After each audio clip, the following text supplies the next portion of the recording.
All right. Hello, chat. How's it going? Hopefully well. We're back, and we're continuing with the S rank grind. Still stuck in the A ranks. But I think, hopefully, there's a couple big things that I'm looking for here.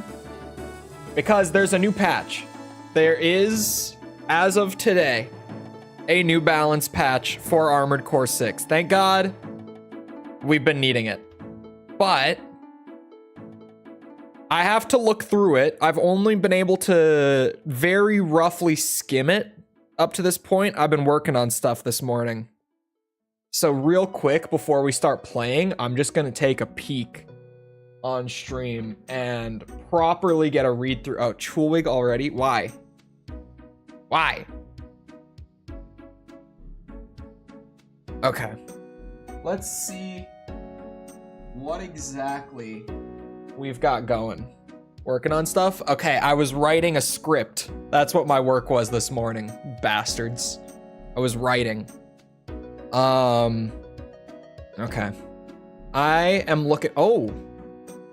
Okay, I'm not seeing things that I was looking for, but I saw something that I didn't expect, but I'll take it. Let's go one by one. Can I zoom this in? I cannot. This is just what we've got because Steam. Stun Baton got a buff. Moonlight got a buff. Apparently, Energy Firearm scaling now applies to Moonlight, which it didn't before, I guess. Harris got a buff. The new machine gun, I believe, the attache, something like that. I believe that's the new one. That got a buff. The Etsugen got a huge buff. Increased attack power, magazine rounds, total rounds, and projectile speed. All of that got buffed. All of it. Crazy big buff on the Etsugen, and that is historically my favorite weapon in Armored Core 6. So I might have to try and see if it's like noticeably stronger. It should be with all that. Sampu got a buff, increased magazine rounds, total rounds, and projectile speed. So not as big as the Etsugen, but still a pretty big buff. Viento's got a nerf, decreased impact, accumulative impact, increased reload times. That's a pretty big nerf, actually. Javelin Alpha got a buff. I'm not gonna go as in-depth with things that I don't really use as much. Just things that I've used a lot. I'm like, okay, what happened here? Karasawa got adjusted. Adjusted knockback distance of staggered enemies so consecutive attacks are easier to land. So like a very minor buff. Well, very minor on paper at least. Who knows, like in game it could be pretty big.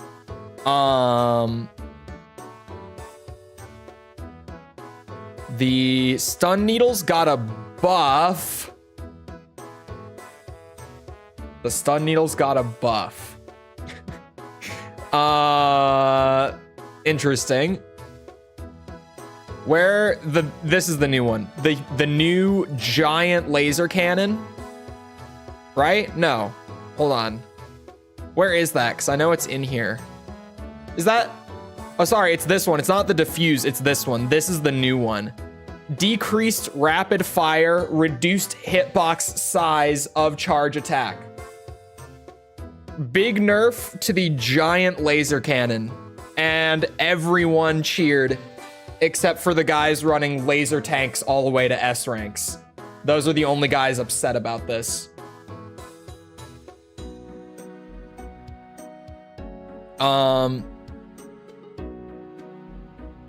I'm sorry, Bashos got buffed, increased AP, jump height, and decreased weight. They buffed the Bashos. Sweet Jesus, what have they done? Anything else that's particularly crazy in here, or is this kind of... Spring chicken legs got a buff as well. Okay. I don't know why Basho got buffed. Oh, these are the Basho legs. My bad, bipedal. Okay. I thought that was the arms, because I just read Basho. That one's on me. Whoo! For a second, I was like, whoa. I don't know why they would do that. Inner parts, I don't see anything crazy. No, I don't think so. This is just in a weird spot. I don't know why they would put that in the inner part category. Decreased damage from AC system abnormality shock. That's a pretty big thing to just throw into the inner part section kind of randomly. It's not an inner part change. That's like a game-wide system change where they have just globally nerfed shock damage. And for some reason, they just threw it in as the last bullet point in the inner part category. FromSoft patch notes are always kind of weird, but that's especially strange. I mean, I think this is a good change because the stun pistols were annoying as fuck. So I'll take this. I'll take this. Arms with jump height? Hey, man, I don't know. You know, all the frame parts factor in, right? At least that's how the older games are. Who knows? Hold on. This is player-related. Player AC fixes. Fixed a bug with tank legs that caused shorter hit stun from stagger under specific circumstances. They did it. They did it. Chat, they did it. They fixed the tank stagger bug. That was like the #1 thing I was looking for. There it is. They fixed it. God, those tank cannon builds are just in shambles after this patch, but thank God that they are. Hold on, what about the Flugel? Flugel got increased thrust and melee attack thrust and decreased melee attack energy consumption. Thank you for pointing that out because that's already like one of the best boosters and that's a big buff. Anything else that's really obnoxious that's in here that got fixed? For PvP at least.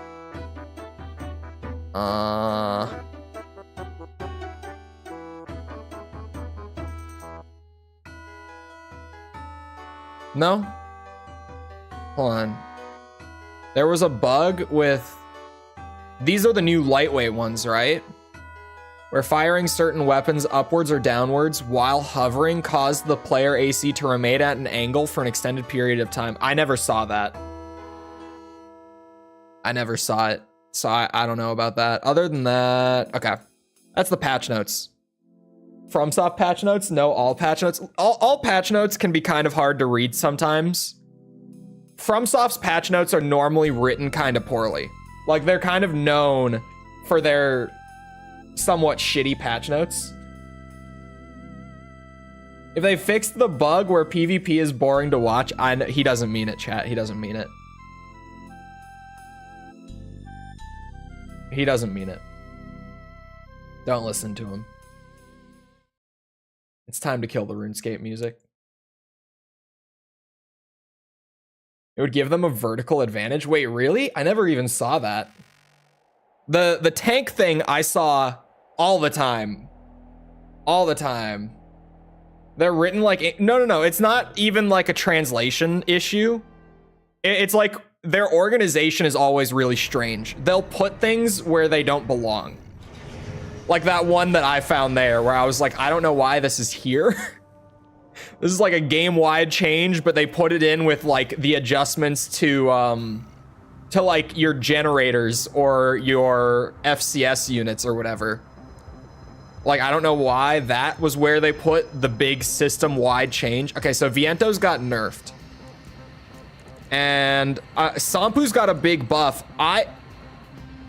look, saying it before playing the new patch, I'm gonna hinge my bets that Vientos might still be the best for stun buildup, but Sampus are probably almost equal now with this patch, would be my prediction. But I'm not going straight for those either. I need to go back and test my beloved Etsujins, which it said that the magazine got increased, right? Yeah, mag rounds got put up to 28. They got an extra 4 rounds per mag.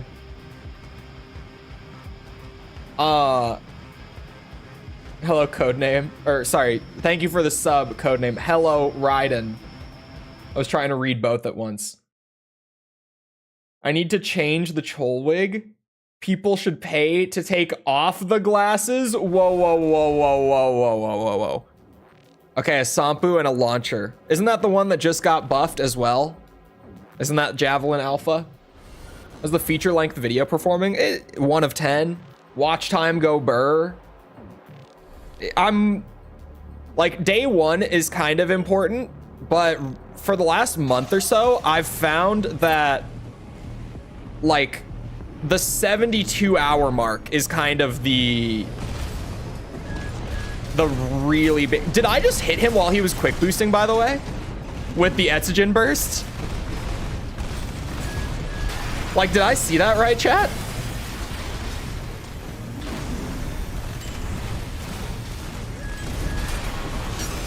It's my first match back in a while. Buddy has terminal armor, which is huge for me.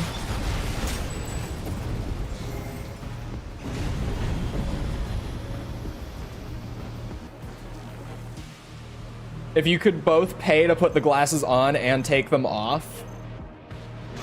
On promo attempt number 4. Why would you want to fight me? You know you can't handle the chainsaw.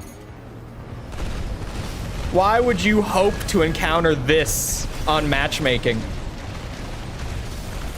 At least if you have even an inkling that you might, just remember that if you have terminal armor, you are dead. Number 1 thing to remember in the chainsaw matchup, you will not survive if you have terminal armor, because you have no way out of that confirmed. Just one shot to your AP. Etsujin looking good. Etsujin feeling good. I mean, they've always felt good. That was also a great matchup for me, to be fair. Great first match back for me, gotta say. Because it's been like 2 weeks since I played. Almost. Tekken 8 has consumed my competitive hunger, and it's only made worse by the fact that I kind of want to learn Victor, because I made a customization for Victor where I turned him into Dante from Devil May Cry. I made my Dante at home Victor, and it's great because like he has a pistol and a sword that he uses in his combos and stuff, right? So it's like, I made Dante at home. I really did. And so now I want to learn the character just so that I can actually run that customization. Genuinely.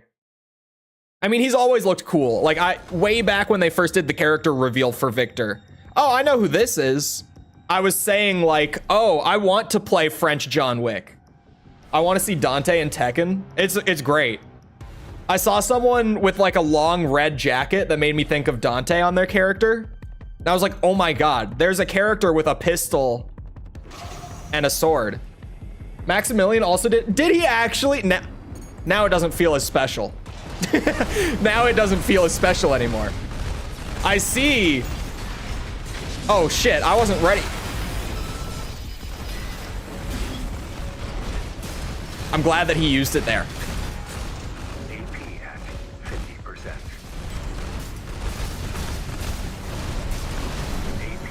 Ooh, ow, ow, ow. Where did the damage come from? Ah!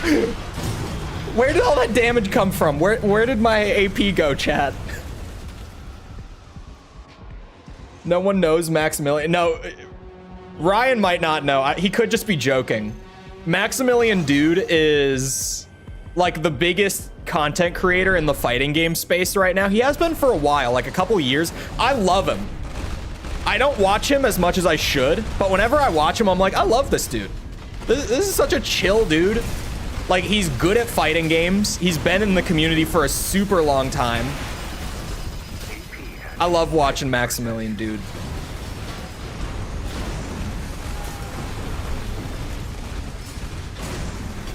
I see the Drake leak. No, but I'm aware of it. Ow. Ow. I saw people talking about it. Is his name actually Dude? I don't think his name is actually Dude. I could be wrong. Maybe his last name is Dude, but I don't think it's actually his last name. Call me crazy. It would be an amazing last name.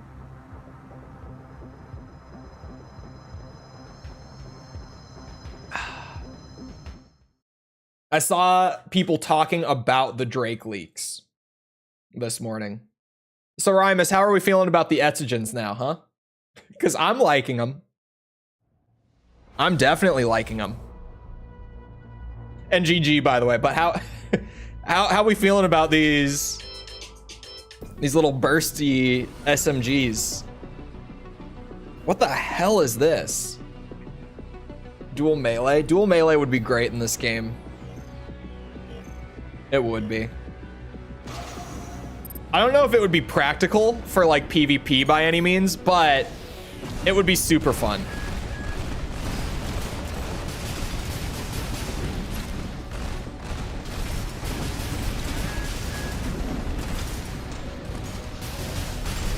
I'm about to get hit with ACS. Oh, he's going for the new stun baton because it got buffed. Okay. He's used his pulse armor.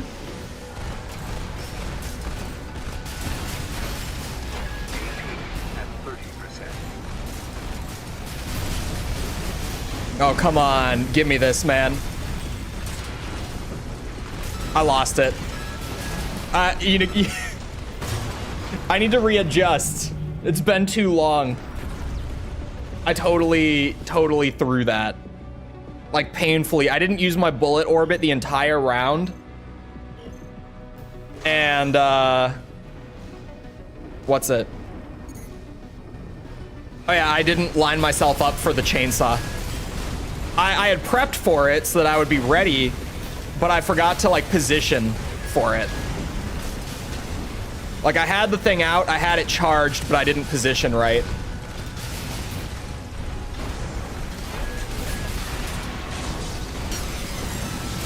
You know, I talk a lot about how good the Mad Chainsaw is, but unfortunately, there's a lot of brain power that goes into making it work well. And unfortunately, I'm the pilot.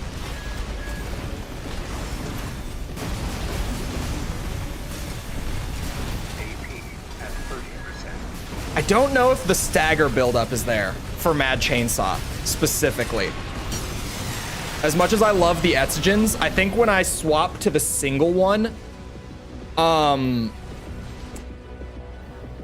I feel like it's not enough to confirm the stagger. I could also just get used to the new timing.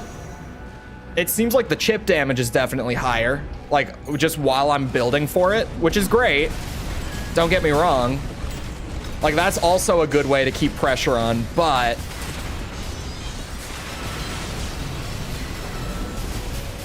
it feels a little harder to set up the chainsaw with these.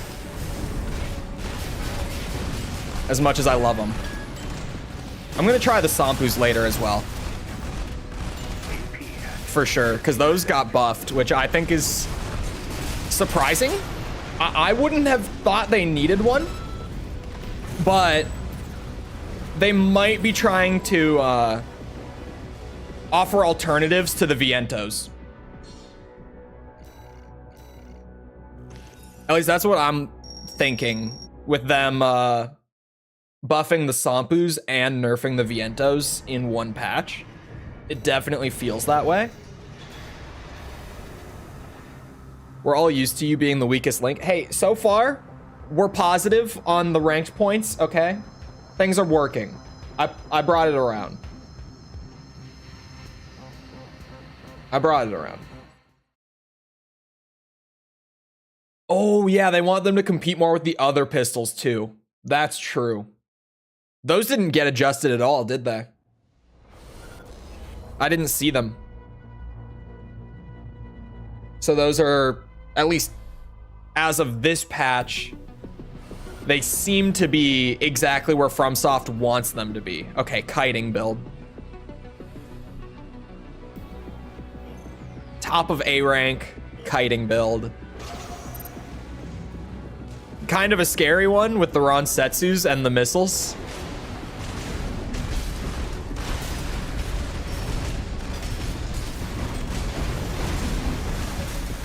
The Ronsetsus that I said back at launch were good, and everyone clowned on me saying they were one of the worst guns in the game. And now I feel so justified months later that they are like a prominent PvP meta weapon. Not like hard meta, but like you see them a lot because they're good. They're not like broken or anything, but they're good. So you see them get a lot of use. Ooh, ow.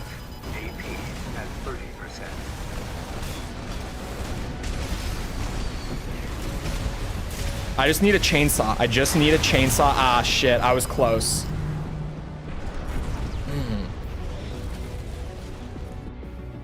I'm kind of curious about Moonlight as well with the patch now.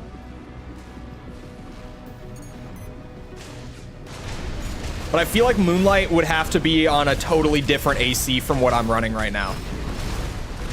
I feel like Moonlight, you'd have to make like an energy weapon build to get the most out of that new buff.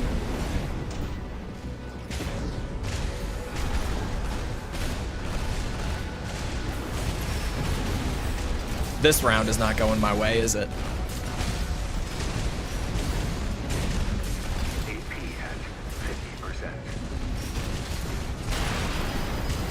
Ow. Aw, shit. Just as I got it. He probably... I think he had pulse armor still. He can have it. Ronsetsus are still scary, for sure.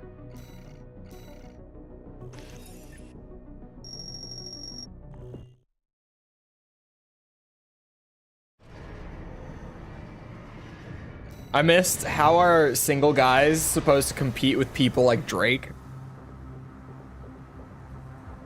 I don't know. I feel like I could be wrong, but I feel like from what I've seen of Drake in like interviews or just stuff of him like out in the wild, he doesn't seem like someone that I would like to be around. He doesn't seem like someone I would enjoy spending time with. He is attractive, and he does make very popular music, and apparently he's packing heat according to these new leaks. I haven't seen them myself, but I've heard things. That's it. I've heard things. Because Twitter was losing their minds over it. But I think it's fine.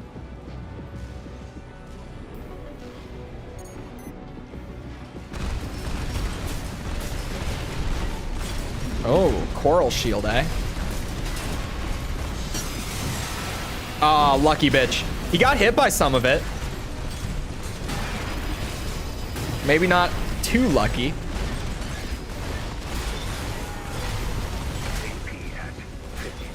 This time, I'm hitting you with it. Oh my.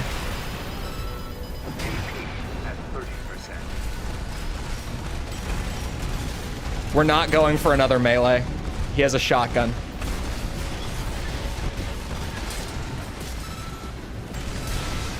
Oh, terminal. 14 AP in a dream. 11 AP in a dream. Yes! Yes! It's better than his last effort. Oh, no. No, Ryan. The leaks are not a music leak.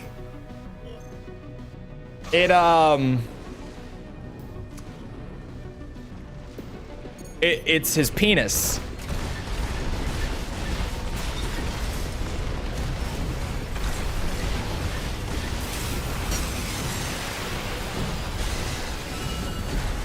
$10,000. By the way. Sometimes the chainsaw feels like bullying. Jesus. Yeah, it wasn't a music leak. It's funny how you think music leak. Like at first I saw people talking about like a Drake leak and I figured it was like, oh yeah, his next album got leaked. No. No.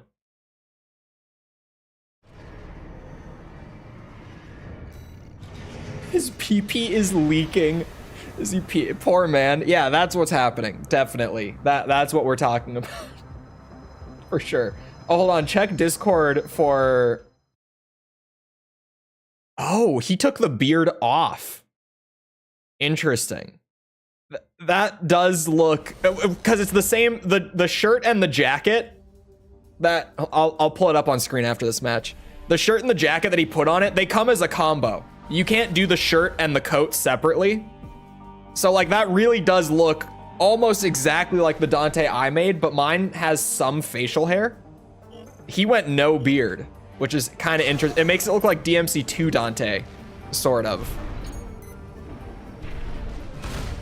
What did this guy have? It's a kiting build. Oh wait, didn't I fight this guy? Not so, or no, I fought something similar. Okay, why am I fighting more than one of these, chat? What is this?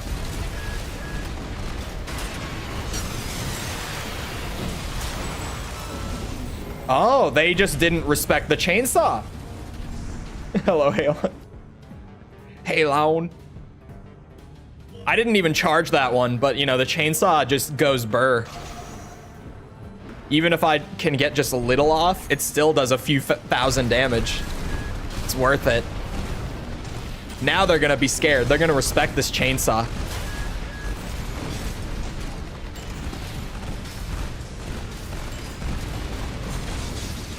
Yep, there's the pulse armor.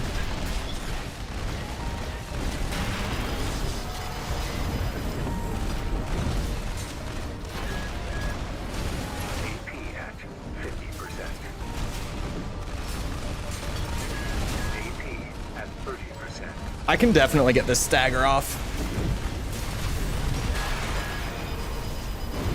Oh, bullshit! The net code! The net code! What the fuck? What is that connection? Oh, pain. Just pain. I got it this time for sure.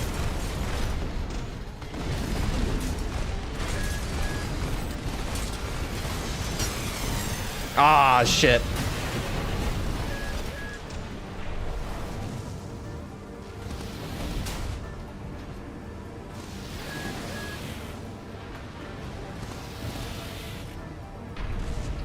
Why is my AP not resetting? What the fuck?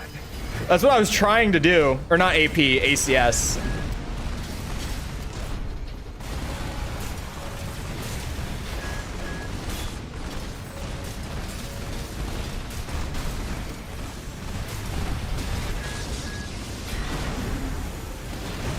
Yeah, now I'm in a really not fun spot. AP at 30%.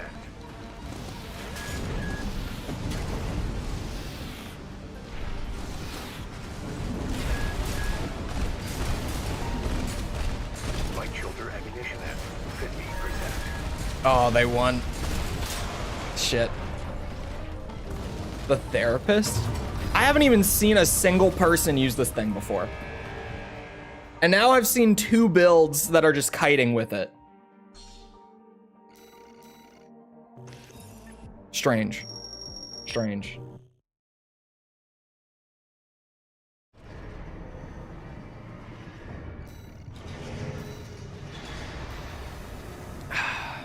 That tea is still bad. Even if it's not the peach flavor, chat, it's still bad.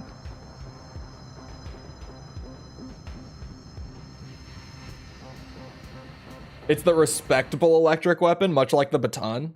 The baton might stop being seen that way soon. Who knows? Depends how buffed it got. I saw the one guy using it earlier, but he never like landed a string on me or anything. So I don't know. But the baton might be scarier. I mean, it will be scarier. It's just how much scarier is it is kind of the question. All right, Blue Truth, come on. Double Zimmy. Wow.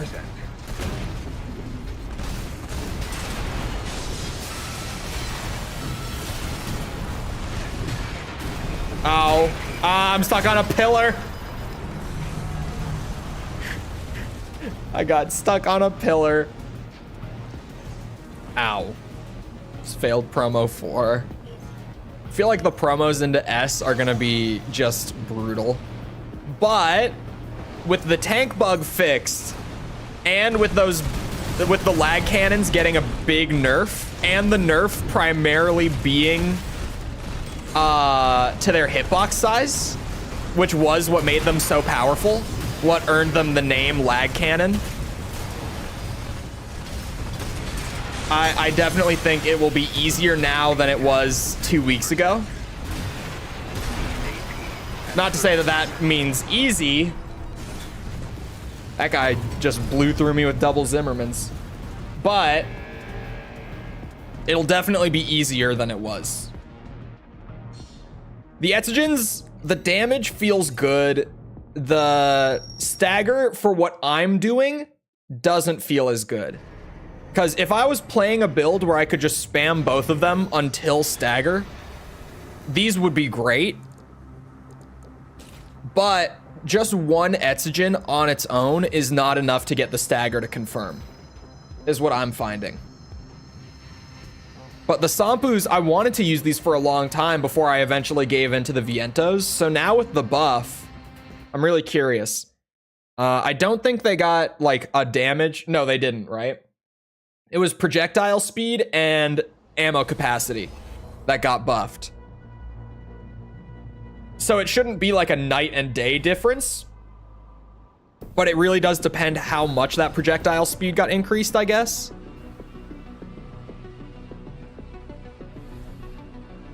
Being able to spam them is a crime. Yeah, they got their, what's it? The hitbox size and the fire rate was what got nerfed on the big lag cannon. That is crazy connection. Wow. Okay, you are aggressive. Much more aggressive than the people I've been playing so far today.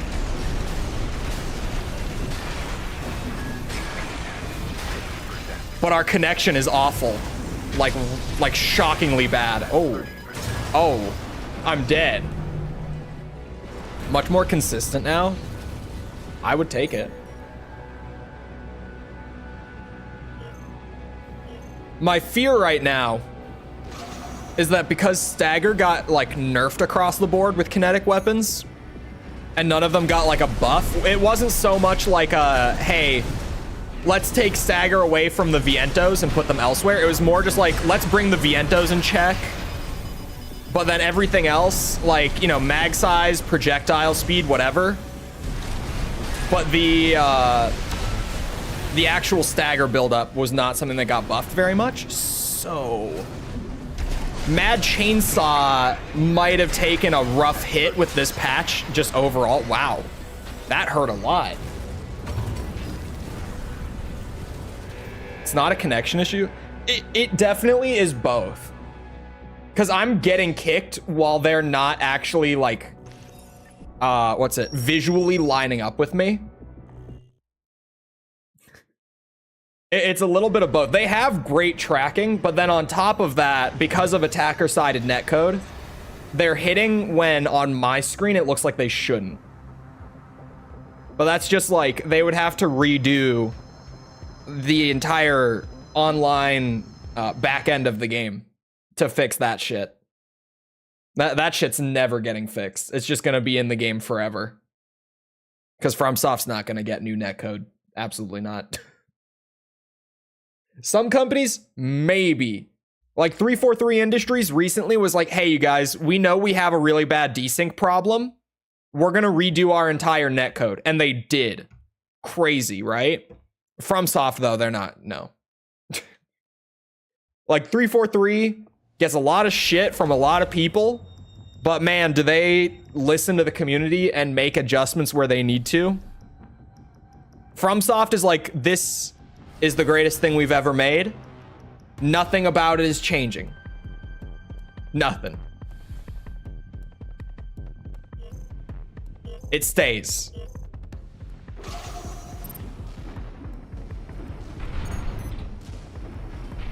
Although I make those jokes, they're not really like that anymore. They were for a really long time. But with Elden Ring, we saw a big turnaround in just the general way that they handled that stuff. Also, respect the chainsaw, bitch. Sorry. It's just whenever I have a chance to yell it, I have to. You know how it is. I would use a shield if I wasn't using the bullet orbit to really just get that impact buildup.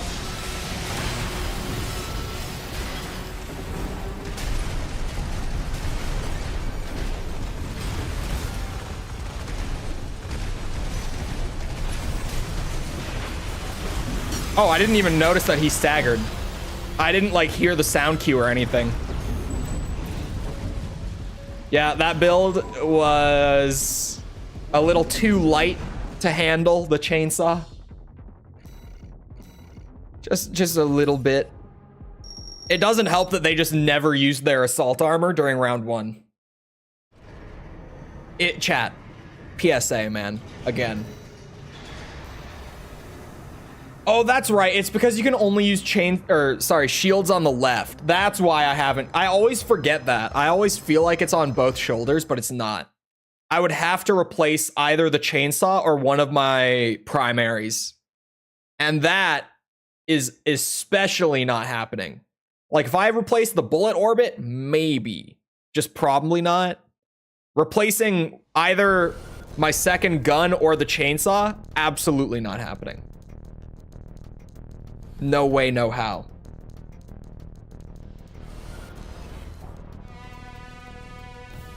Okay. I see how this is gonna go. I gotta get my movement on point for this one. My movement, my positioning, my timing. They've all gotta be there for this match.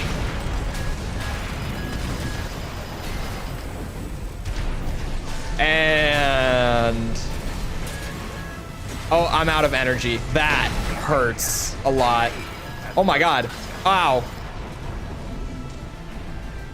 Emotionally, I didn't even mean that the explosions hurt. They hadn't even hit me. What the fuck? What is this connection, man? You know, the netcode makes me want to quit a lot of the time.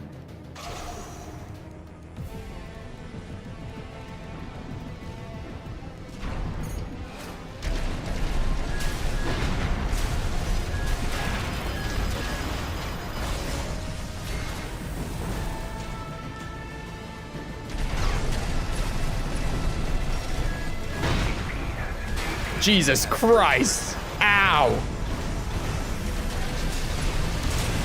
Oh, assault armor. Skill issue. That's one of those matches where it felt like there was just nothing to be done. Hello, Tibby. Which is, I hate that this game has those matches. I really wish that it didn't. But like when you quick boost as you get the indicator, and it, like, on your screen, whizzes past you, goes off screen, and then you just take the hit anyway. It's like, what do you want me to do? I have an effective range of 150 meters, so I can't even, like, back off and, like, space them out? Because then, if I do that, I just can't deal damage, and they can. So that doesn't work. Just pain. Just emotional pain getting through those matches. It's them again. God damn it. They have great stability too. I think it's the legs. I think that those things have a crazy amount.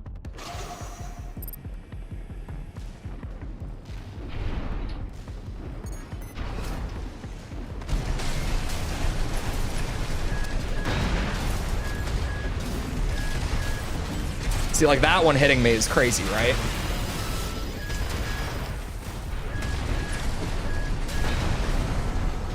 Like, splash damage is one thing, but when it's the bazookas from their hands and it's a direct hit, completely different story. Entirely different story. Because I know that all the bazookas and launchers in this game have some crazy splash damage. But it's more the, like, hand bazookas getting direct hits while they're just not even on my screen. Like that.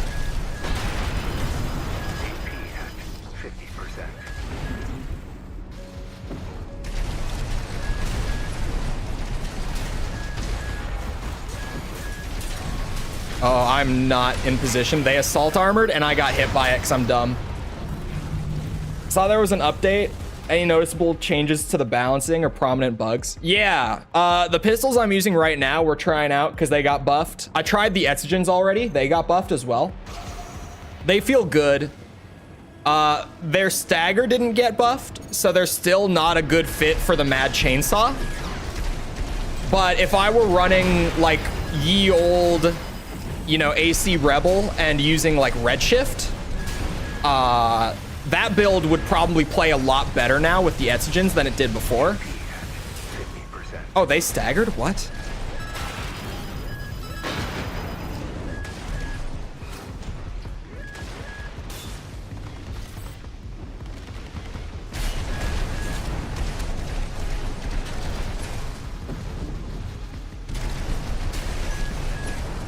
Oh, here we go.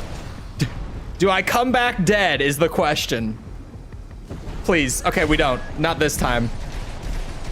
The amount of times that that's happened to me.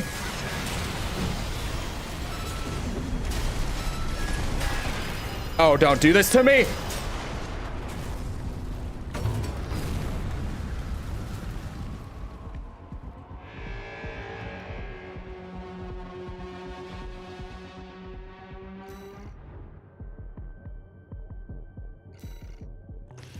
I'm gonna pull up the instant replay on that. Just to show, I'm gonna pull up the instant replay, okay? I'm gonna do it. Because those ones weren't as noticeable, but I would like to showcase that neither of those bazooka shots at the end actually hit me.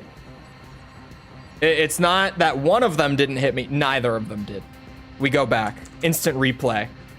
Because I'm petty.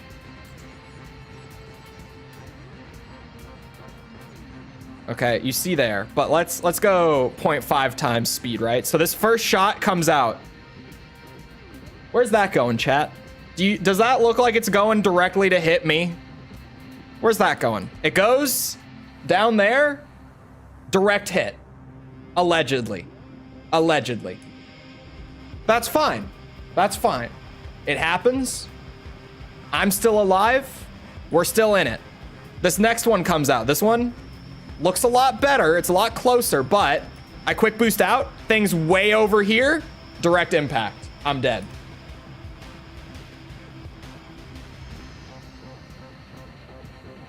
Both of them. The second one looked a lot closer.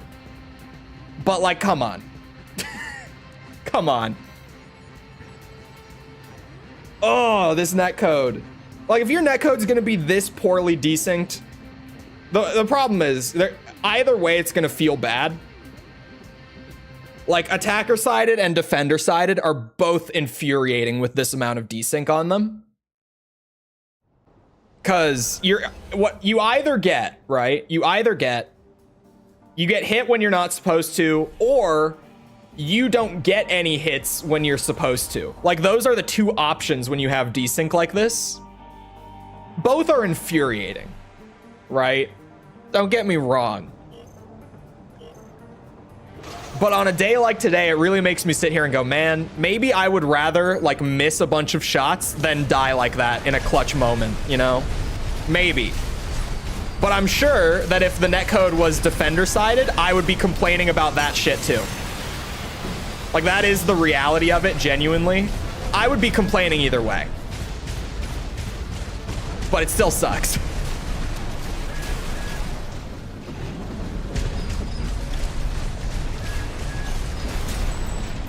No tanks yet, though, is true. Oh, yeah, that's a big bug that got fixed. The tank bug where they instantly recover from stagger, that got fixed. So that's huge. I haven't even seen a tank yet. The patch came out today, and it feels like everyone who's playing ranked PvP saw that, and all the tank bros just immediately put them away. Ooh, you gotta respect the chainsaw. I know you have pulse armor, man. The complaints never stops with FromSoft netcode. Yeah, it's just peer-to-peer netcode with no like desync adjustment is rough, really rough.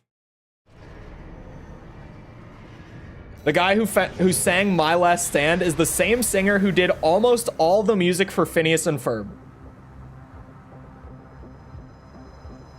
The guy's talented. Have you heard My Last Stand? It's a banger.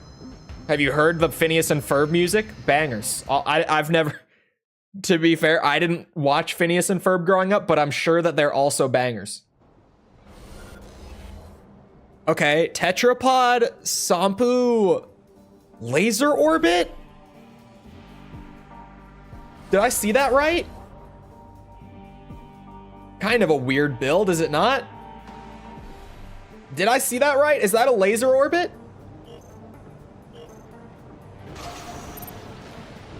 You know, I've been away. I could be wrong.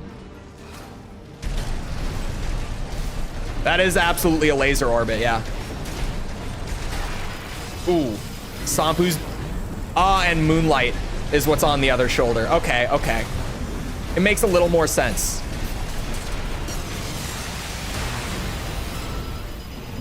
I got most of the chainsaw attack off. Ooh, that hurt. Oh, I'm dead.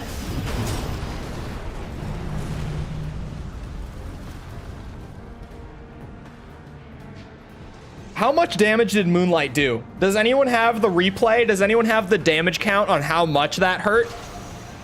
On no stagger? Because, wow.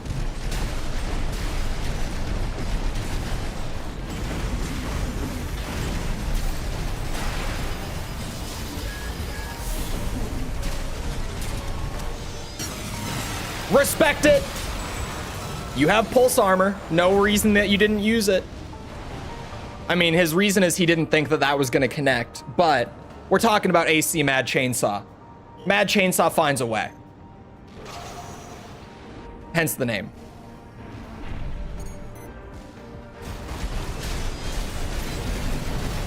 When you come up against an AC, wielding a chainsaw with chainsaw in the name, you've got to be scared of that chainsaw.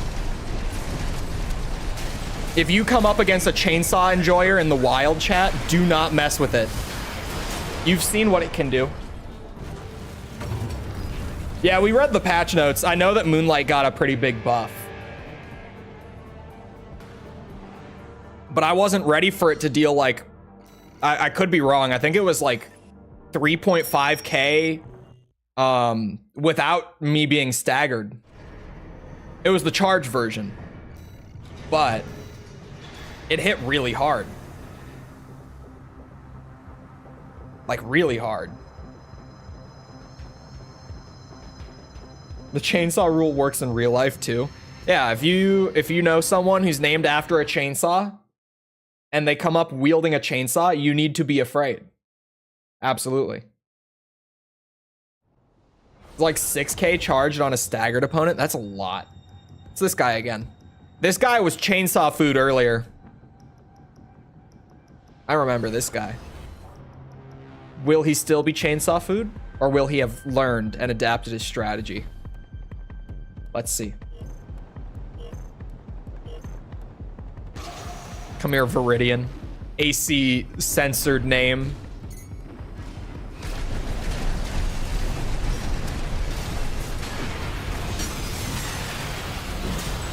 So far, chainsaw food. Didn't respect it. Got to respect the chainsaw. I disappear for 2 weeks off of ranked. Everyone stops respecting the chainsaw. What happened? Am I the only one keeping the chainsaw alive at this point? Like, what's going on? No one else took up the mantle while I was away? What's the deal here?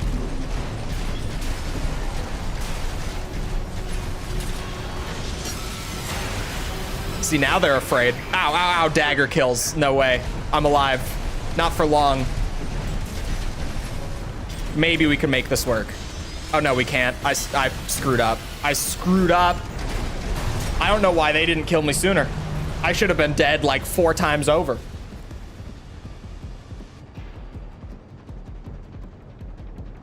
Then landing both normal hits? I would have to assume so.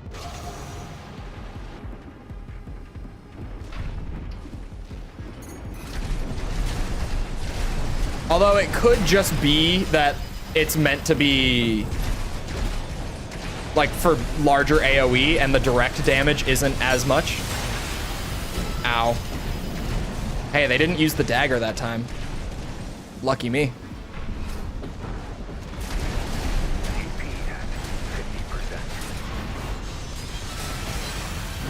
Bullshit that they got out of that. I might be screwed because my ACS did not reset. Yeah, I'm screwed. Has the patch changed much? Well, tanks are seemingly dead. I haven't encountered a single one. The lag cannon, I also haven't encountered once. It seems to also be dead. I should try the Vientos now and see if those feel noticeably worse. Or if they're still the king of lightweight stagger buildup.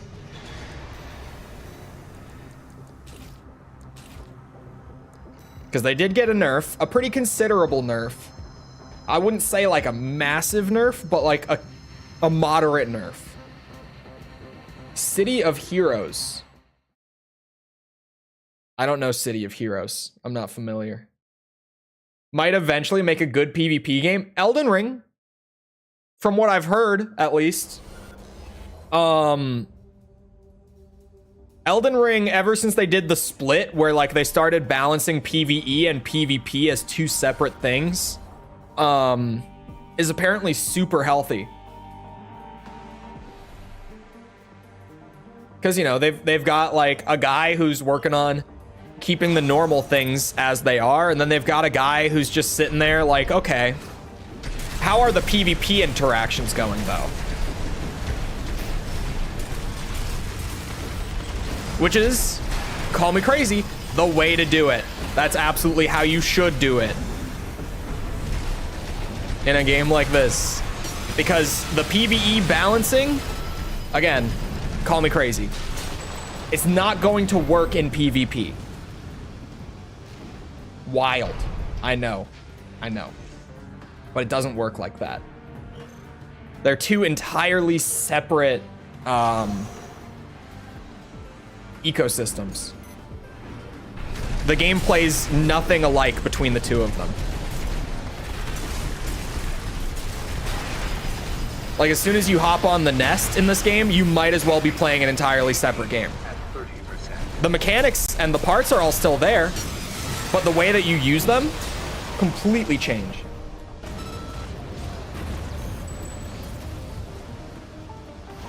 Got promoted to Assailant. You had much opportunity to play Tekken 8. Not in the last few days, because I got really busy trying to finish up the MGS2 video. And now I'm still really busy working on the next video to try to get back on my normal schedule after MGS2 pushed things back by like 2 days. So I haven't had a ton of opportunity, but I've gotten a little bit in. I'm still in Warrior. I'm on like the higher end of Warrior. But still in Warrior. It's crazy how much slower ranking up goes on Tekken when you start losing points for losing a match, right? It's wild how much it slows down once you hit yellow ranks. Who would have thought? I feel like they could just balance around PvP and the story mode would be totally fine. You could. You absolutely could. But, I feel like the PvE balance feels great. I feel like they're really trying not to disrupt it too much, like clearly. And I think that they have good reason to take that approach. I forgot that this is the guy with Moonlight. Randomly come across a god player that erases you. Yeah, I came across a Raven who just had the most insane defense ever, and I just could not get a hit in. Raven looks so good in the new game, like his like moveset and stuff. Not even just his design always looked great, but like his animation work and stuff is just beautiful in 8. It makes me kind of want to play Raven, even though I've never played Raven. Although I'm pretty sure the next character I'm going to start playing is Victor.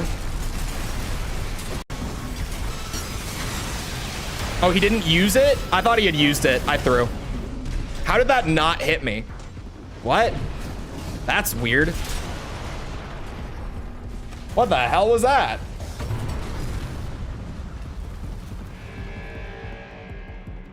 You need something easy to catch up with something hard videos, huh? Do you mean just like I need an easier video to catch up and get back on schedule? I could do that. That's not what I'm doing. I also like, I have in my back pocket for whenever I need it, I have a video that will take almost no effort to get out. Like it will maybe take, I shit you not, like an hour of work. And that is, I've talked about it before, but that's the Armored Core, like, compilation video, like, just putting the entire review series into one, like, 5-hour video, and just putting that up as, like, a binge piece, which has been a plan for a long time. It's happening at some point, but it really is, like, my, you know, with videos like Metal Gear Solid 5 on the horizon, knowing that that game takes like 50 plus hours minimum to even play through, much less how much time I'll have to spend on the actual reviewing part of it once I finish the game. When videos like that come around, they might take more than a week. So I might need like a fallback video to fill the gap like that. So I'd rather not use it until I have to.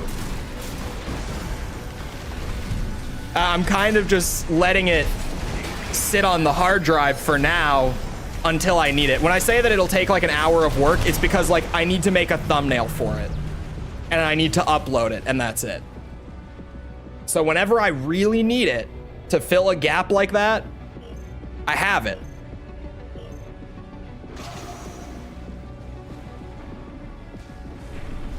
But I really want to save it for when I absolutely need it. Last week kind of felt like it might be that week because I had a busy ass week last week. Even outside of the MGS2 video, I had a really busy week outside of YouTube stuff. I had to go, never mind. No, it's fine. I had to go to the, well, not the local, a local,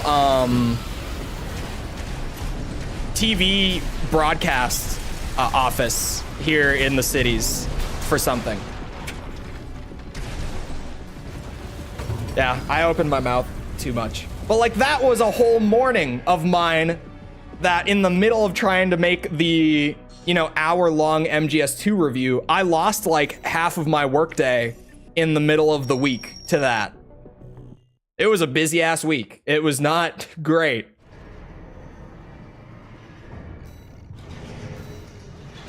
Gonna be on TV. I was for all of like 10 seconds. I was there not for the purpose of being on TV. But I did end up being on TV. What day was that? Yeah, it doesn't matter. It was on Tuesday last week. I was on TV last week, but that wasn't the point. And I don't even think you could see my face, actually. I think that you could see me like chest down because I was like in the back and the camera whipped around and I was there. But I don't even, it might have gotten my face. I don't think it did. I don't know. I didn't like go back to watch it to see if it did. I saw Etsugens. I'm seeing a lot of Etsugens, actually.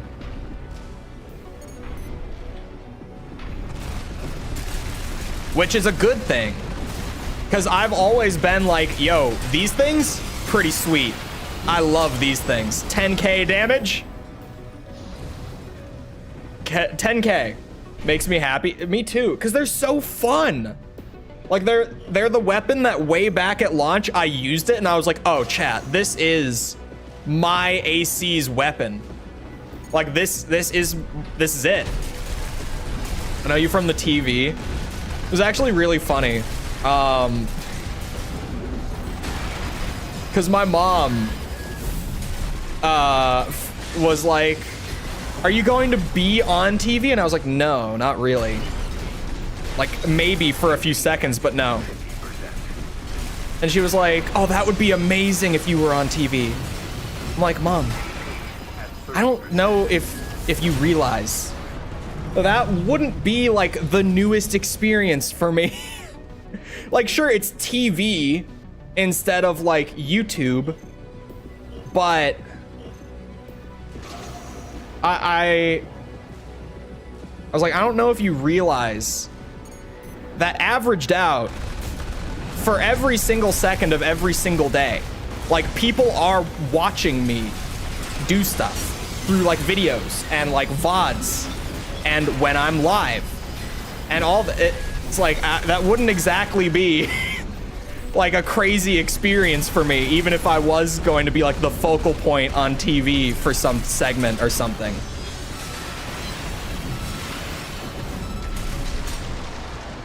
More people watch YouTube than TV, probably.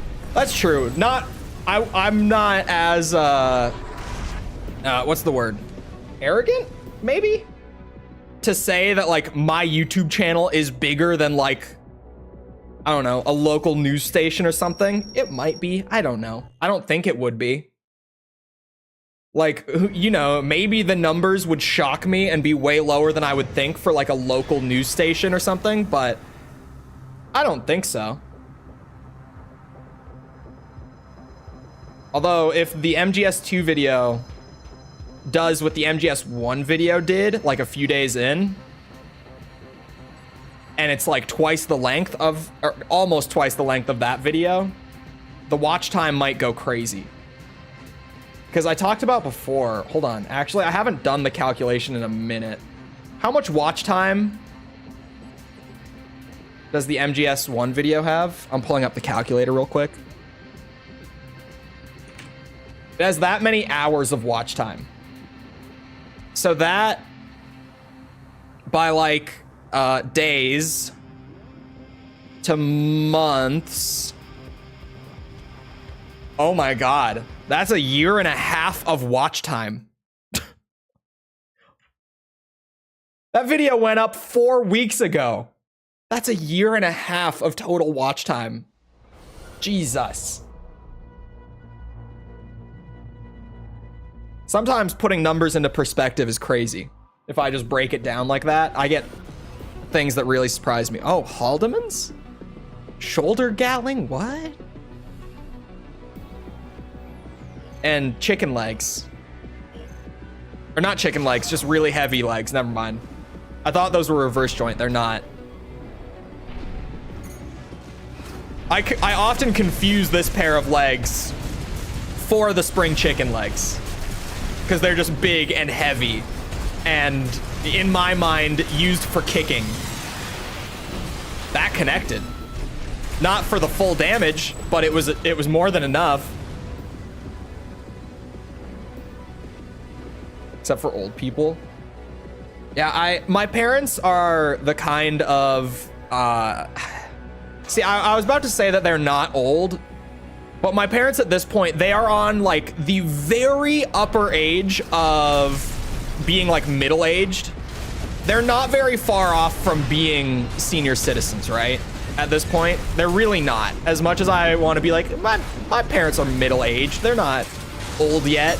They're really getting there. They're not far off from being like legally considered senior citizens. So for my parents, they don't really comprehend that network TV is like dying. Like I'll say it and they'll be like, yeah, but I don't think they really understand.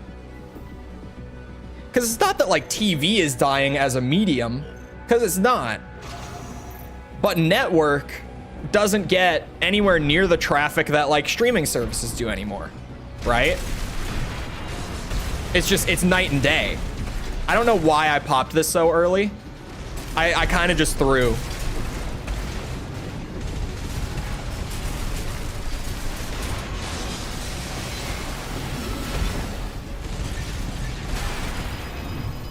Oh, what? 50%.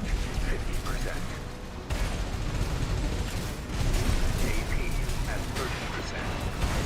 30%. Patch so far is pretty good. Although, oh, that's unfortunate. I lost because of that. Like, I was so close to recovering the round and the game, because this is last round. Oh, there was a chance. That shotgun blast also didn't hit me, but that's fine. Like, visually, I mean. It clearly hit me. Patch is good. It made, Mad Chainsaw a little harder to play. Like, slightly harder. It's not massive, but it's a little harder. Because Viento's got a nerf. And, like, no comparable weapon got a stagger buff. Viento's got their stagger buildup nerfed, specifically. And Sampu's and Etsugin's and stuff got buffed, but not their impact. They got, like, their projectile speed and stuff buffed, which is great. But they're not making up for that stagger potential that was lost in the Viento nerf. So it's made the Mad Chainsaw build a little trickier to play. And I could absolutely go and, like, genuinely, I could go fix up Rebel. Like, I really could. We could do laser orbit. We could optimize for energy weapon damage and swap out to Moonlight instead of Redshift, because effectively, like, use-wise, Moonlight and Redshift are identical. And we could genuinely pull Rebel into S rank.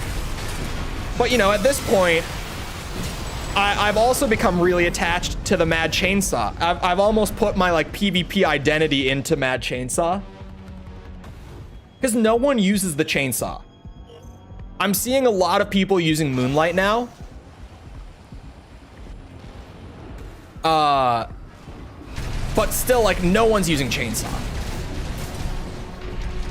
And it makes it feel special and unique that I am like, chainsaw to S rank, boys, we're going.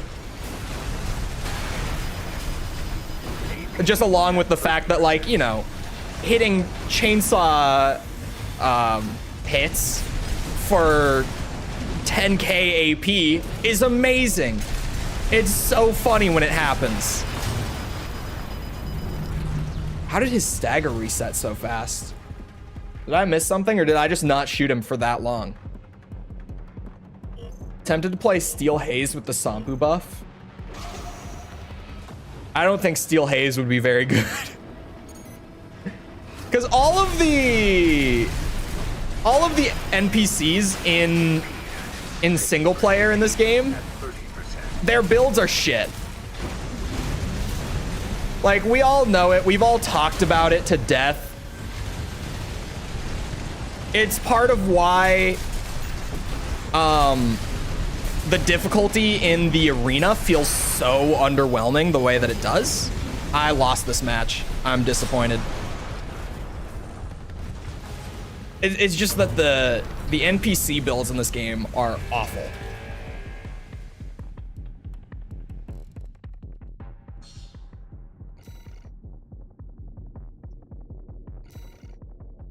What would I have to make this game better?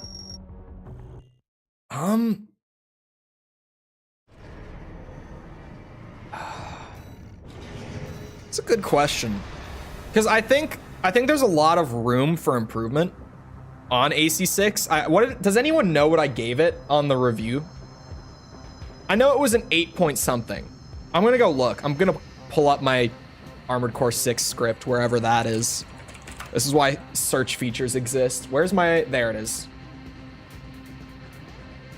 What did I give this game when we reviewed it?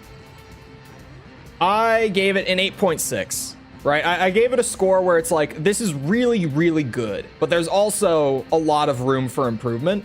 I think that this is the best Armored Core game. Easily. Like, by a margin, I think that this is the best Armored Core game.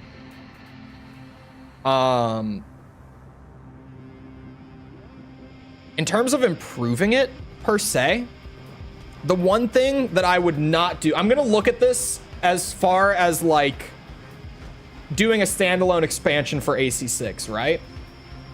I'll start with what I would not do. I would not add a new part category. Like, this is great. This is perfect. There's so much complexity here, but because there's only like your frame parts, your weapon parts, booster, FCS, generator, expansion, that's it. It keeps it simple enough for a new player to come in and build an AC and have like a base level understanding of what they're doing without scaring them away and making it feel bloated and overcomplicated. Like, if you start looking at all of these stats and you start, like, you know, getting really into what all of this means, there is a shit ton of complexity here. But for a new player who's only ever going to look at these stats and build what they want to build, this is like perfect. I think the biggest place that AC6 has to improve, I'm also, hold on, pause, rewind, okay? Bring it back real quick.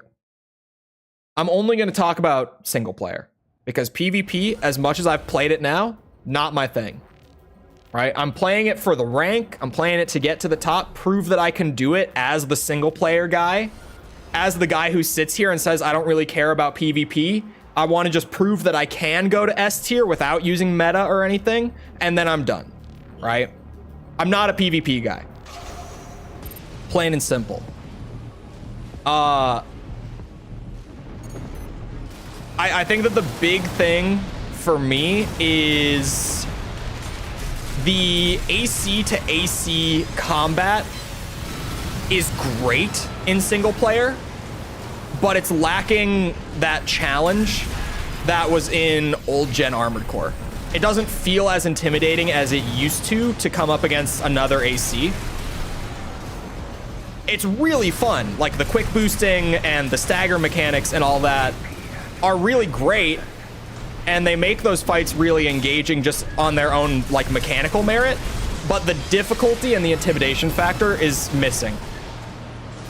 I think that's a pretty big deal, and honestly, part of that is just that the NPCs, while they all have really cool builds that kind of like show that you can do whatever you want and subtly encourage that to new players just by being able to like see the NPCs do that, their builds are shit.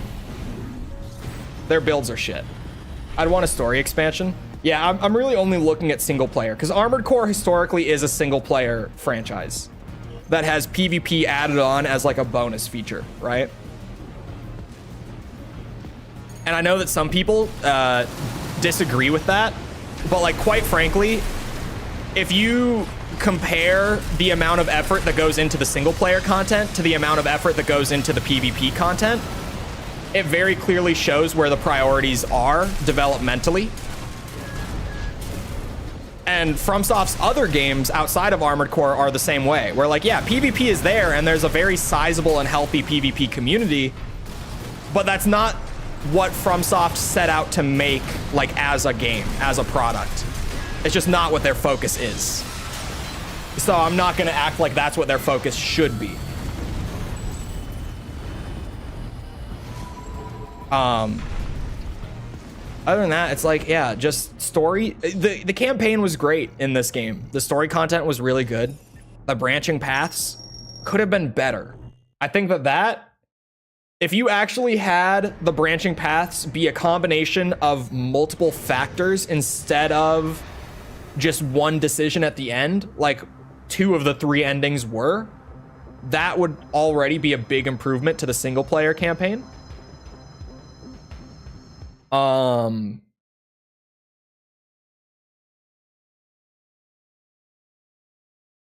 on AC fight. I think that the MTs in the single player, while they're really fun to blast through, I don't think that 6 in its single player strikes quite the balance between power fantasy and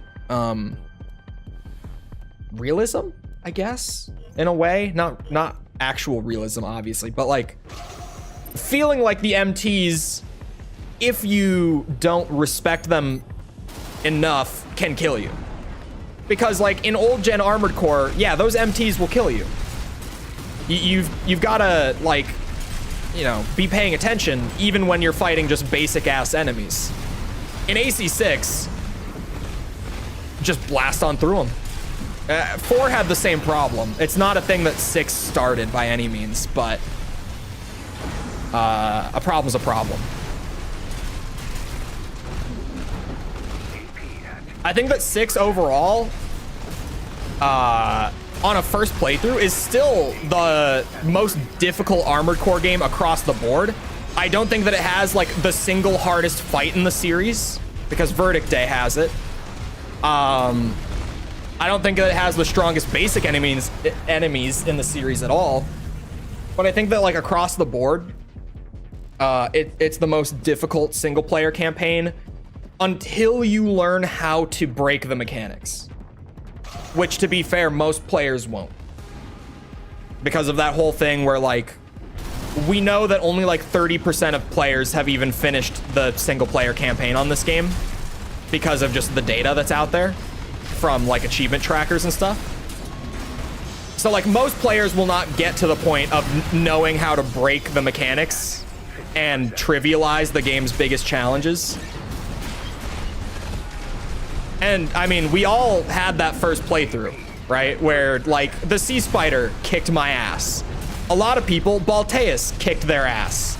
New players, the goddamn helicopter at the end of the tutorial kicked their ass. Like the bosses in the game were hard before we really learned how to play the game properly. I think that adding more expansions to the game would be really great. I like the limited use expansions like the assault armor and the pulse armor, but having things like ECM jammers or maybe what's it called? Missile pods to lure missile tracking away from you. Stuff like that could be really good. How's the percentage for Alia Octa S? I think it's like 20%. It's actually weird how close the percentages are for like finishing one playthrough and getting all 3 endings. Like weird how close they are. Abnormally close. Also, hello, Jess. And James. Really struggled with the helicopter. There were people that did. Like it was a meme. And I know that like at launch, there was definitely that.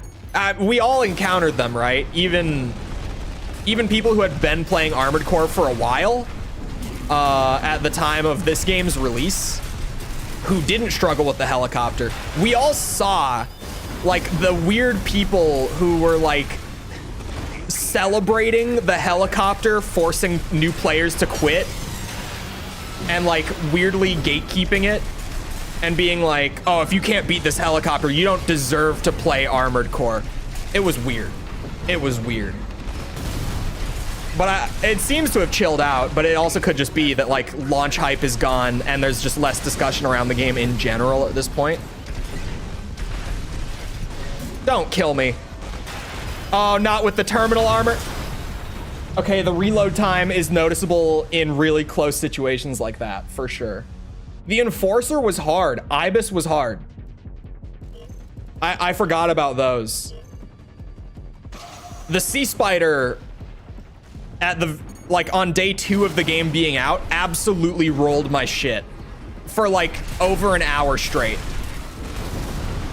The Sea Spider is actually the boss that I died to the most out of like my first 3 playthroughs just doing all endings. not a single thing in the entire game killed me as much as the sea spider did on my first run through. Oh, we lagged? I should have hit that. I did hit that, thank God. If it stole that from me, I would have been pissed. Shrunk down to its more dedicated community, for sure. Because, I mean, it's a really fun game, right? But once you've done all 3 endings, for most people who don't get the enjoyment from just playing hours and hours of PvP, it's like, yeah, okay, I played like a solid 60 hours of this game. I had my fun, I move on.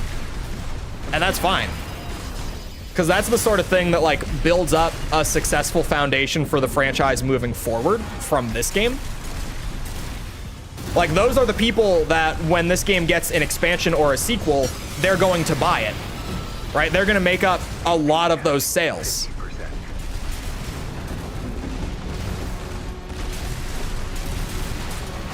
Even though they're not here right now, they'll come back once there's a reason to, sort of thing.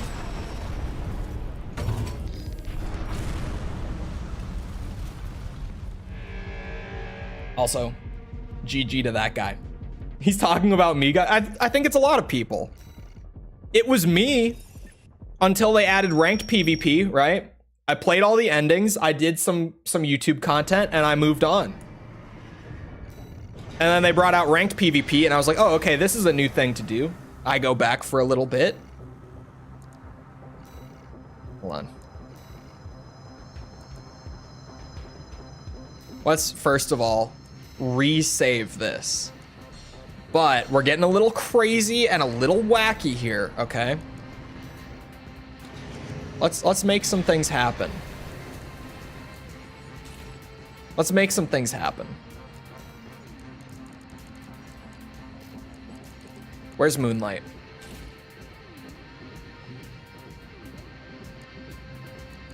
Now, Coral Generator, I think has some of the highest. It does have the highest energy firearm specialization. What else do I need to look at? The arm? No, those just have firearm and melee. Does anything affect it outside of the generator, chat? What else affects energy firearm specialization? Saxton J, thank you for the sub. Appreciate it. Thinking of playing Last Raven Portable and carrying over my Silent Line portable save file. You can do that? You can do that?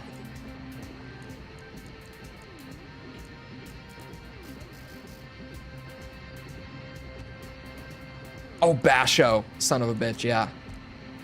Why did I not look at it and think Basho? Oh, my drip. Oh, my drip is dead. We can make it work. Does anything else affect it? I don't think so. Flugel got a buff today. 20 ABC. VE? Do you mean VP?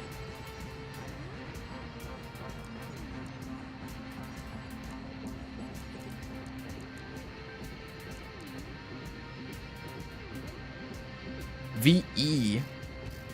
Trying to think. Oh, it's a headpiece. Maybe? Is there a VE20? There's a lot of VE44.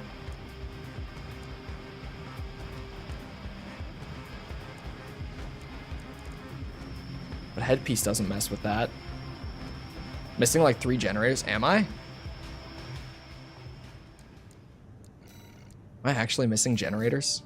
Oh, I'm still missing the new pulse launchers and the new, or one of the new laser cannons.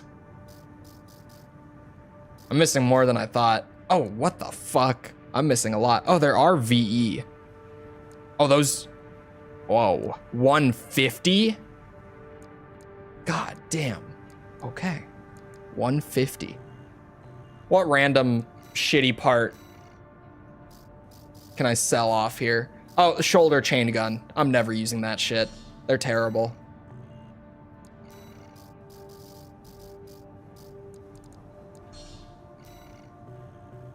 I'm missing a lot of generators, weirdly.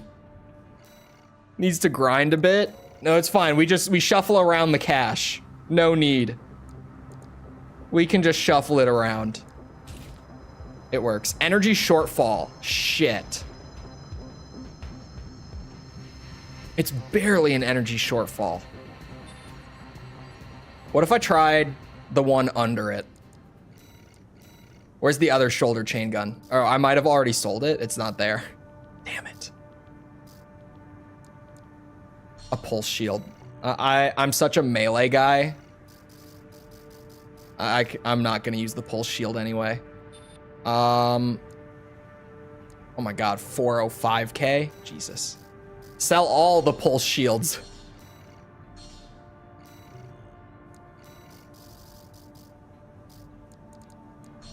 Someday I might change my mind. Today is not that day.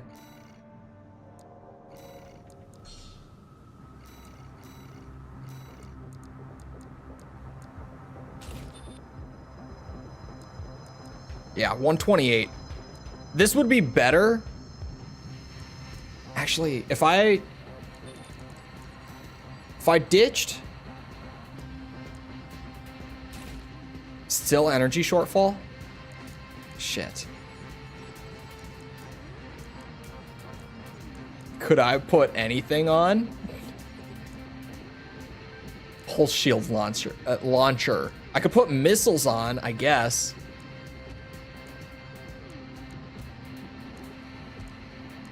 Could I put the javelin on, maybe? Hold on. Doesn't seem like it, because I would have gone past it. Where the hell is the javelin? I know that I own it. Oh, it's all the way down here. Energy shortfall. God damn it.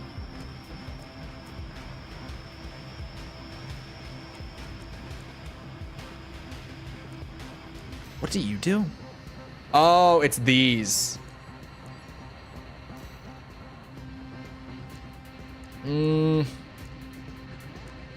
Let's try.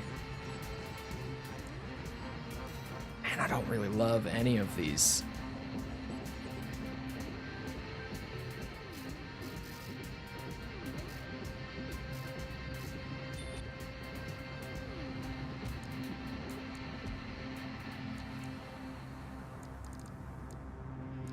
I could swap the headpiece maybe? No, doesn't really look like it. Like, I could swap it for some, but then I'd probably just end up with a shitty headpiece. Hold on, where is... Yeah, that would be too much. Maybe the legs?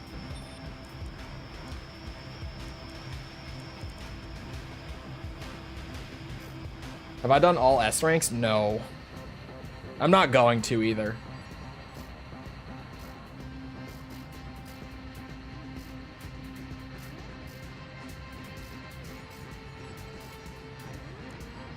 Maybe...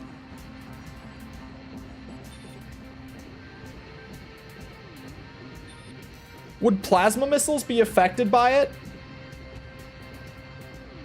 So that's why you're poor? Yeah, I haven't grinded missions. Plasma missiles might be okay. I would feel better about them if they get buffed from energy specialization. Use the HAL chest. I'm trying to keep some of the just aesthetic intact, even if it's not an optimized build. I'm not overly worried about completely optimizing it. No? Shit.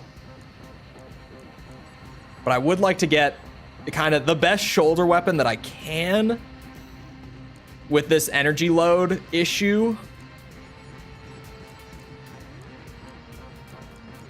Honestly, just the 10 rounder might do me some good. Only Aurora. Aurora definitely will have an energy shortfall problem. No doubt. Where the hell is Aurora? So many parts. So many parts. Thank God I'm not, yeah, energy shortfall. I'll just stick with the 10 rounder and see what happens. I'll just see. I'll run a few and see what needs to get tweaked here.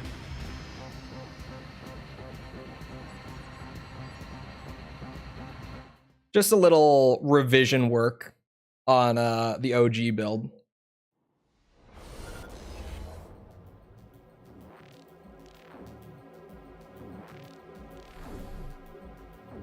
Interesting. Interesting. He's different. I'm not going to change the core piece. I'm leaving it. The core piece and the legs I would like to leave. Just purely for the look of it.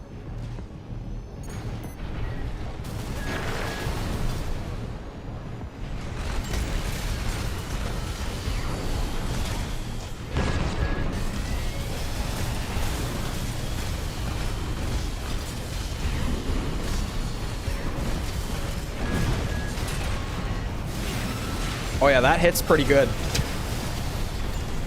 It's not like a staggering amount, but that's pretty good.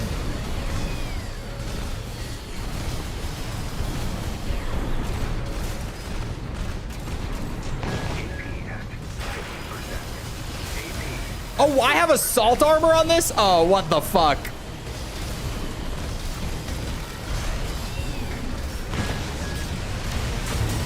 Oh, he has assault armor. All right.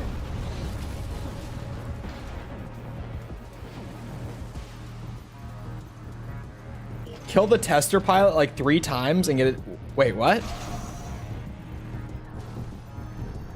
Oh, like farm the mission, you mean? Charge hits for 6K? With this kind of setup, does it do like twice as much?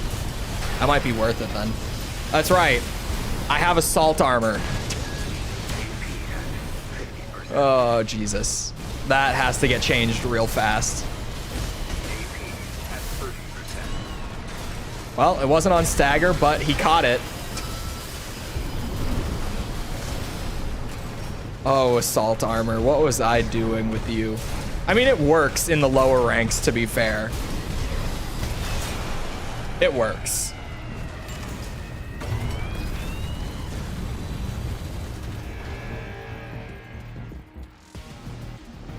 Yeah, I was hinging my bets on the missiles hitting him enough to stagger him, since he was really close.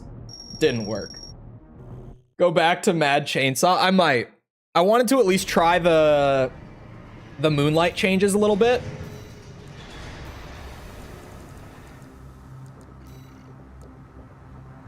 Were you the one? Oh no, I'm using the one with 150. Never mind. Never mind. I am using it. This was what needed to get changed. My playstyle is not what it used to be.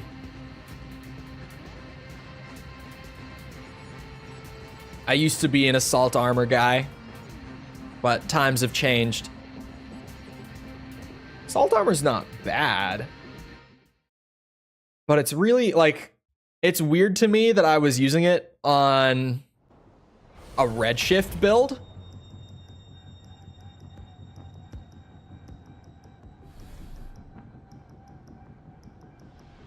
This might be a bad matchup. We'll see. I'm not as like point blank range reliant with this. On Mad Chainsaw, this would be a scary matchup. For sure.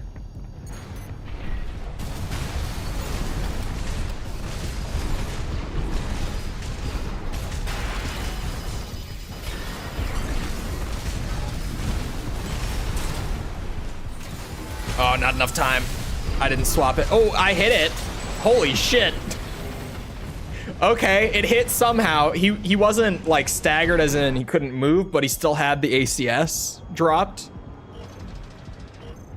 Okay, so even if my timing isn't great, there's still a solid chance that that connects.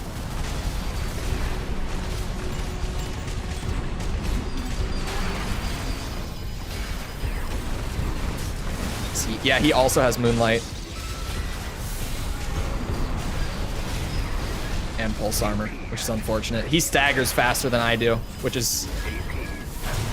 Oh, that's right. I should just let myself drop. I forget how this works. This is what not playing the game for 2 weeks will do to you. This is what it will do.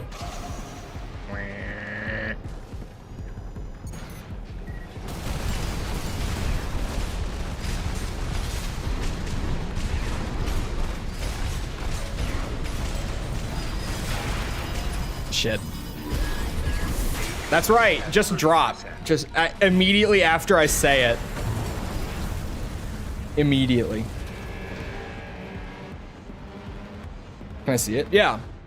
Hold on. It's super scuffed right now because I'm kind of just playing around. I want to see the Moonlight changes a bit.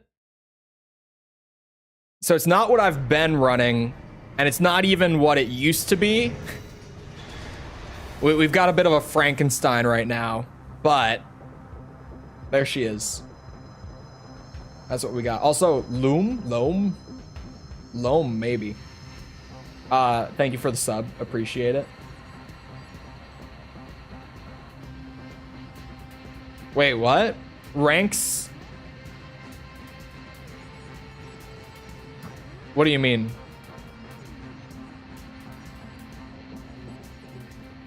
Oops. Like cosplay. Hold on.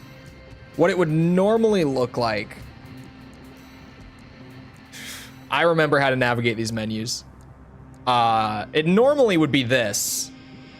The Etzogens, actually the pile bunker. I didn't mean to save it with the pile bunker. It would normally have redshift on it. But this is it without being all Frankenstein to mess with Moonlight.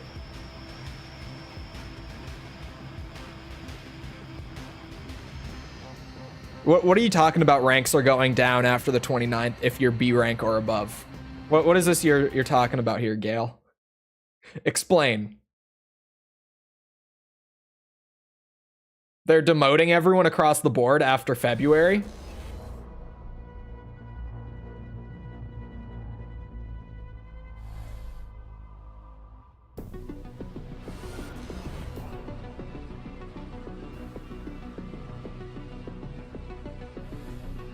You might be kind of scary. Rank reset? Fuck. I gotta get my S rank done by the end of the month then.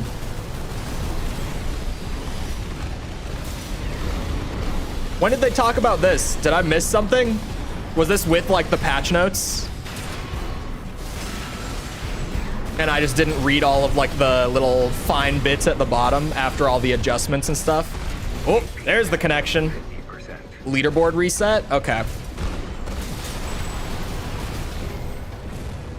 Remember Charged Bunker? I do. Charged Bunker is great.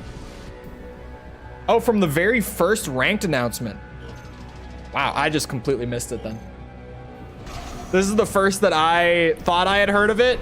But yeah, if it was in the original announcement, then I definitely heard about it then and just forgot entirely.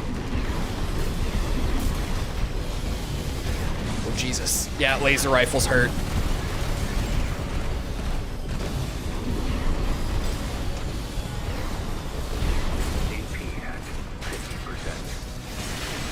I thought I could get it in. At least one of them. Damn, laser rifles hurt.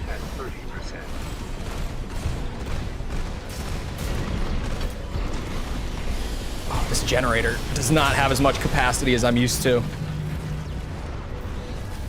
I'm definitely used to being able to spam a lot more.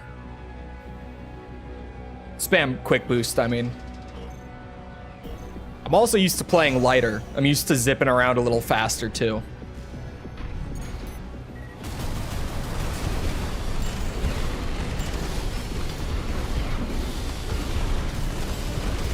Yeah, the Moonlight stuff, I would just have to make like a totally different build, like from scratch to take advantage of it. And even then, I'm not sure if I like the style as much as I like Mad Chainsaw. I think I will revert to the Mad Chainsaw. Not that I ever planned on sticking with Moonlight.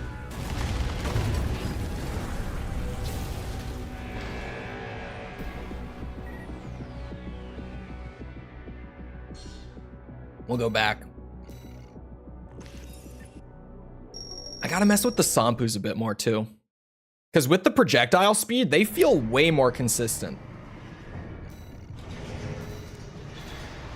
Their still glaring problem is the range, right? But I mean, they feel a lot better, like a whole lot better.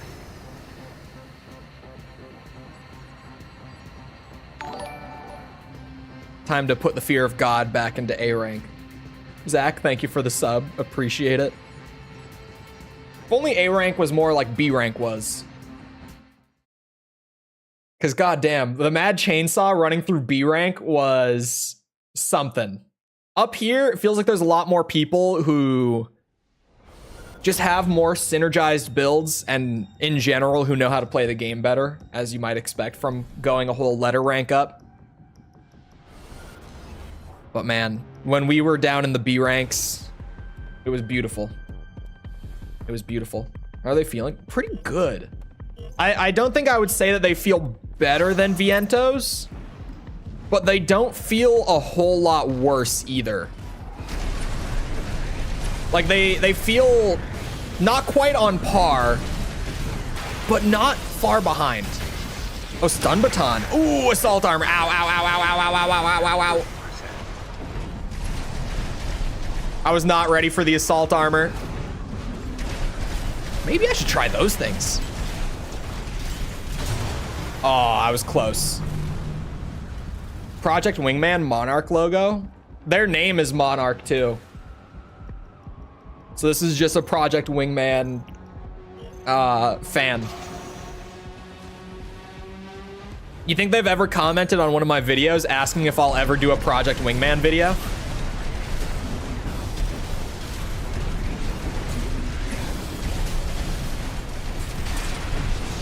Oh, assault armor! Get me out.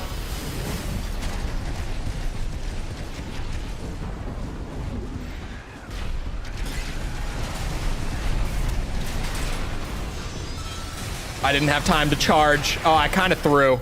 Oh, I so threw. Oh, we're fine. We're fine. We're fine. For now. I shouldn't have thrown the second swing. That scared the shit out of me. How long has it been since the question was asked? I don't know, actually. Probably only like a day.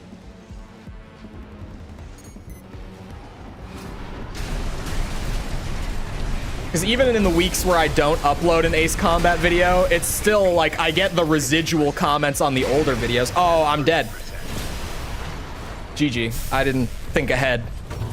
Oh, that's part of... assault armor. Just the quick snippet. No, I believe it. Is it that everyone is going down one letter rank? Or is it that everyone is going back down to B who was above B? Which of those is it? Just for clarification's sake.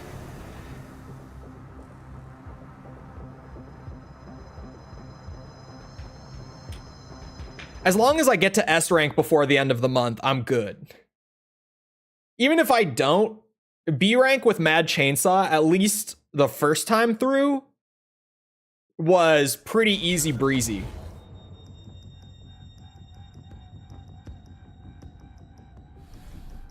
Players halfway up B rank and above will be relegated one rank according to their current, so one down. Everyone will get dropped by one letter rank. Okay. Yeah, even getting dropped into B rank, it wouldn't be much more than like a setback of a few hours anyway. So I guess there's not really like a ton of pressure. If you're in S rank, going back through A would be a pain in the ass, but for people in A, going back through B isn't all that bad. I just completely threw that one. Not too bad. No, that's really not too bad.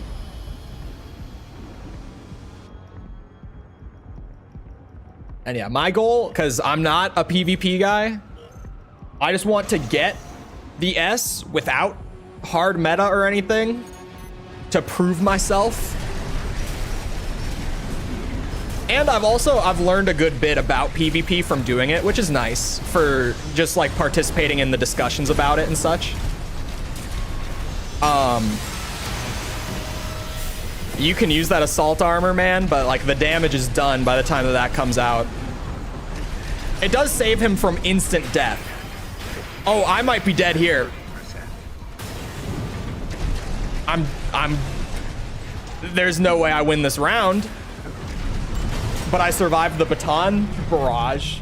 Lowest was D. Was lowest D or E? I don't remember, actually. I want to say there was something below D, wasn't there? Wasn't there like a beginner rank or something that really didn't take long to get through, but like it was there?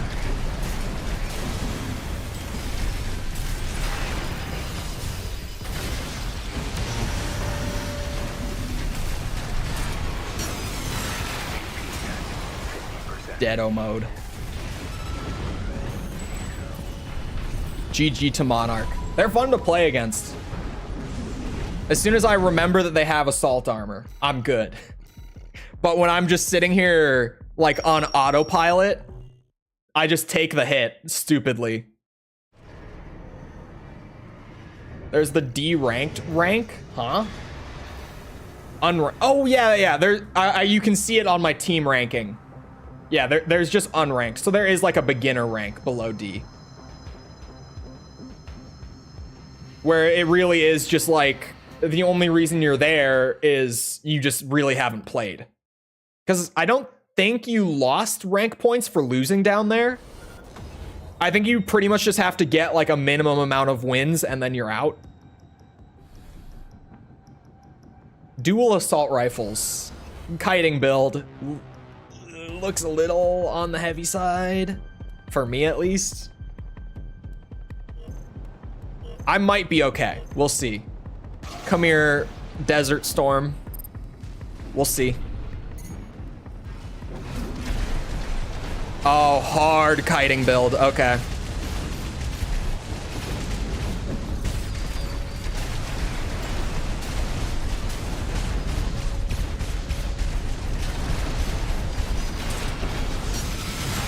Assault armor. Where's all the assault armor coming from today? Suddenly everyone is using it. What happened in the 2 weeks I didn't play, chat? What went down while I was gone? Someone needs to explain here. Because clearly something's up. I missed something. I also just misinput and threw the chainsaw by accident. So we're gonna ignore that that happened. Ow, it killed me. A little unfortunate, but it's fine. About the secret cutscene at the end of all the special missions? Yes, it's not canon, you bastards. Like, literally on the official Metal Gear timeline, it's not canon. It's a fun nod, but like, Metal Gear 2 and Metal Gear Solid literally don't take place in that timeline.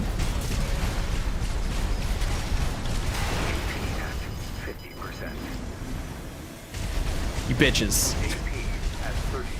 Because the amount of people who have been mentioning it, and they're like, bro, it's not even on the timeline.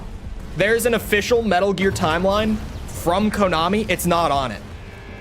It couldn't be on it because it takes place after Metal Gear 2, but without Metal Gear 2 ever happening. It couldn't be on the timeline. Rats are fun. Yeah. People playing for answer? Maybe. There was like, hey, this assault armor thing's kind of cool. It's like a big explosion. It's really neat. The Patriots did it. Uh-huh.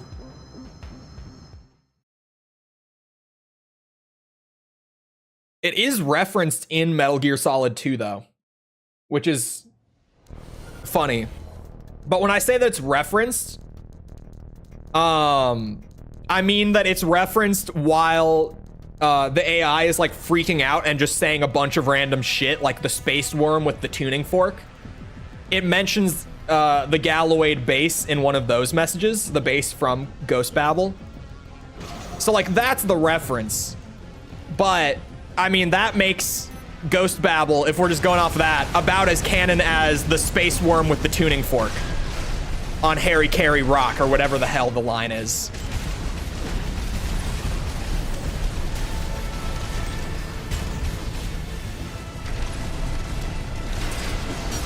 Assault armor, I forgot, because I'm dumb. Official multiverse. There is, like, I'm totally down for there being, like, a Metal Gear multiverse where, like, we can talk about the different timelines as being, like, canon to themselves. Like, I'm totally down for that in any series. Like, that's how I look at Armored Core, right? It's like, yeah, there's 4 Armored Core timelines. They're all canon to themselves. But, like, you know, things from Armored Core 2 aren't affecting things in Armored Core 6. That sort of thing. So, like, as far as I'm concerned, so far with what I've played of Metal Gear, there's 3 timelines.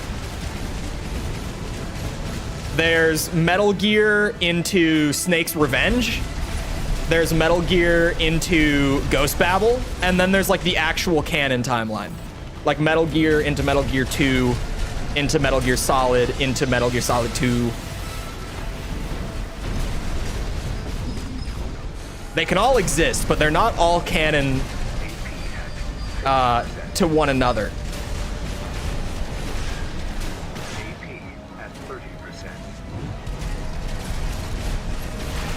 Ah, shit. Oh, big lag spike. His ACS resets off of this. Yeah, and that kills me.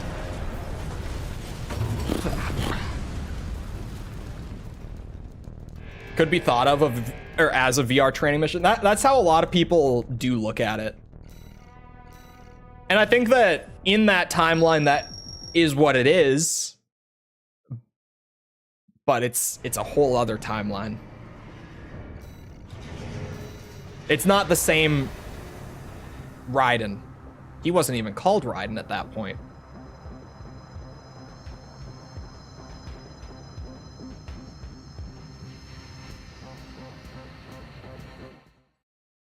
Now I went to read comments on the video.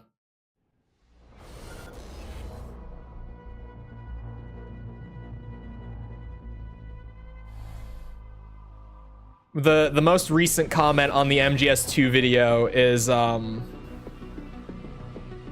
someone complaining about how much they hate the plot twist that introduces Raiden.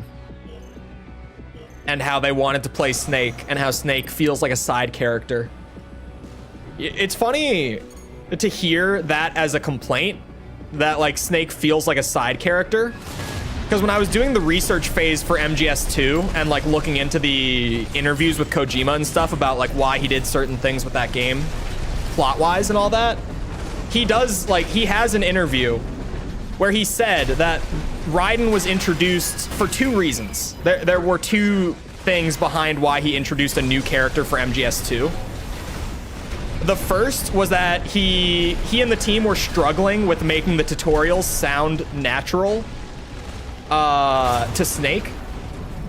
Like, they were like, how do we tell Snake, who's been on 3 huge missions up to this point, like he is a legendary soldier, how do we have him being told like basic things? Like, you know, make sure that you don't step too loud on the floor grating and disturb the guards. Like, how do we tutorialize that for someone who would know that in universe? That was one of the reasons.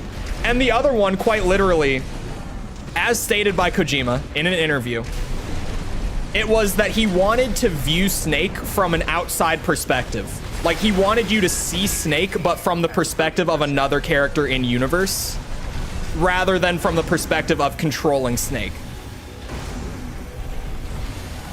So it's funny for that to be a complaint when that's like the stated purpose.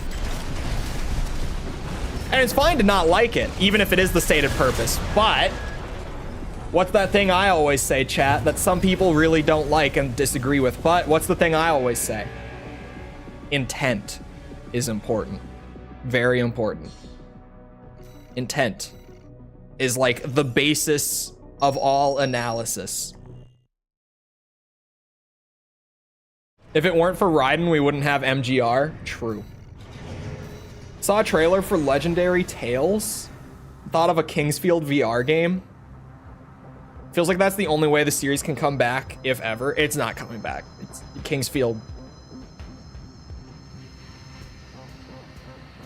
Armored Core came back, but I've mentioned it before. Armored Core, I think, only came back because it's so distinct from Souls.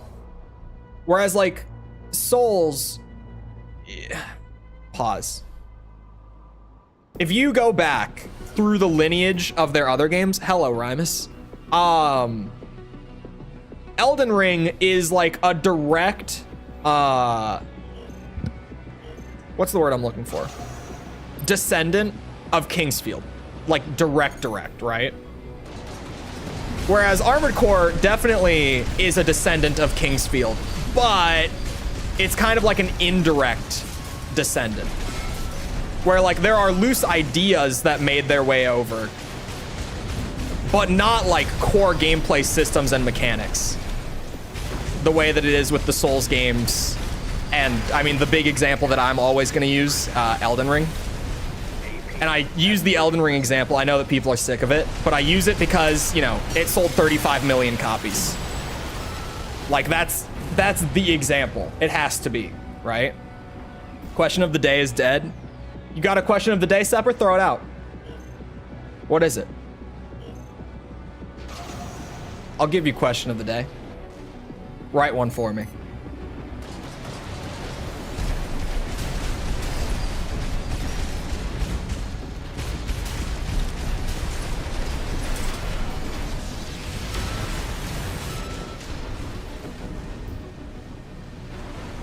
Do it be square? No. Forgot about that copy pasta.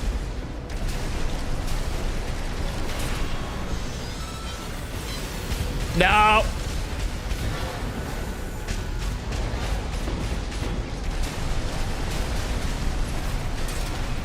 He's lucky. I fucked it up again. Thank God this is someone from chat.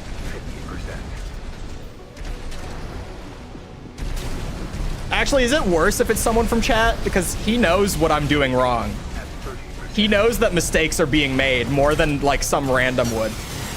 Oh, thank God it caught him. Right shoulder ammunition at 50%. GG, Rymus. The chainsaw is to be feared. Still. But yeah, Kingsfield will stay dead purely because there's no reason for it to come back, in my opinion.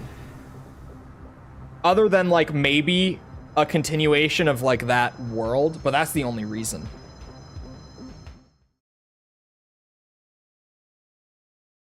Get basic shit for engagement, it's not that hard? Okay, then give one to me.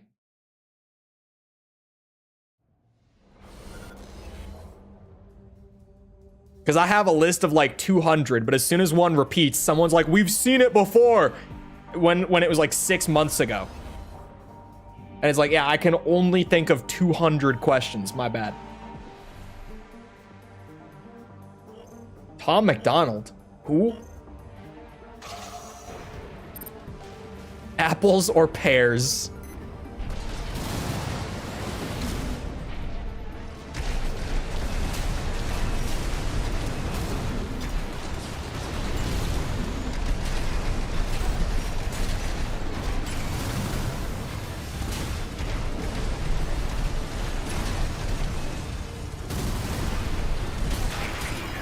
God damn it. Wait, no, I swapped. Bullshit.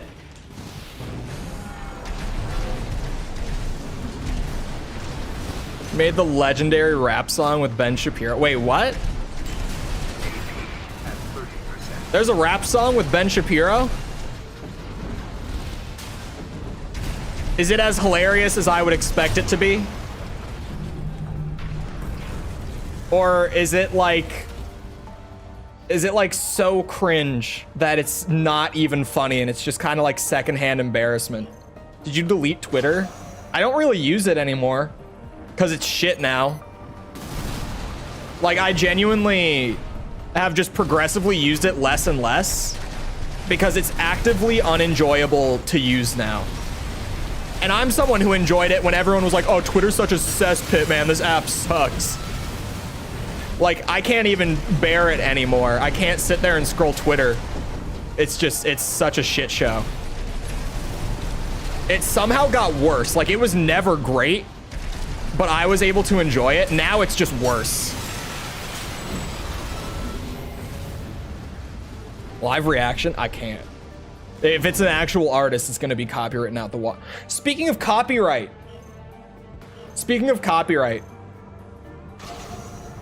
I have had my first run-ins with people just like straight re-uploading my videos and claiming them as their own on like brand new channels. So I've been having my first experiences with filing copyright takedowns recently. Now, that being said, because a lot of people are like, whoa, isn't that like a big no-no? First of all, they're claiming my shit as their own and just straight one-to-one re-uploading it, like thumbnail, video, everything. No credit whatsoever, or whatever you might expect to maybe make it justifiable. None of it. 2, I'm not immediately striking the channel, because when you do it, there are certain ways to do it.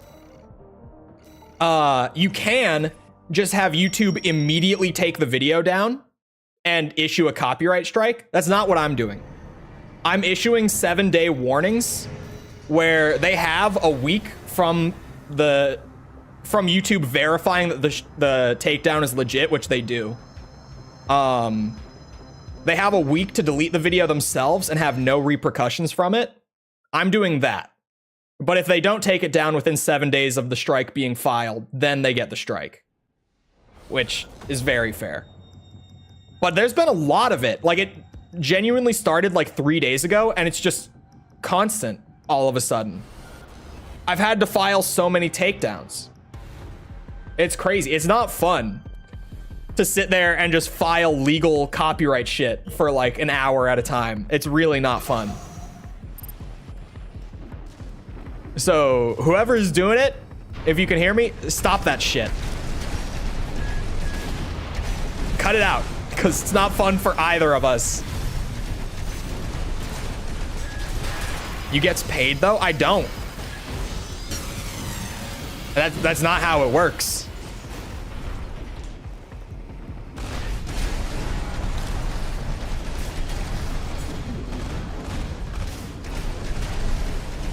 Are you saying I get paid if they re-upload my shit? Because that's how I'm understanding it.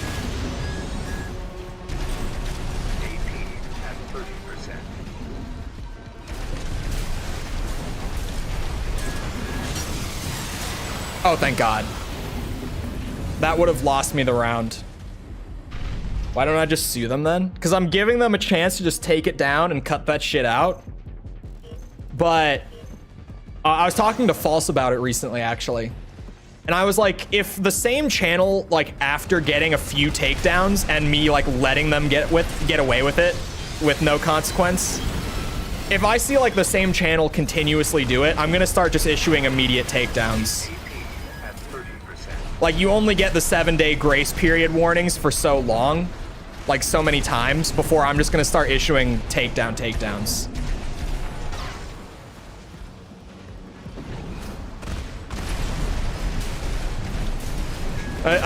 What I also said to her was, I was like, I get that I make bangers, but like, those are my bangers, not yours. You don't get to just re-upload my shit. What? they're not getting views, which makes me feel kind of good. Hilarious. I find it weird that they don't get views when they upload them.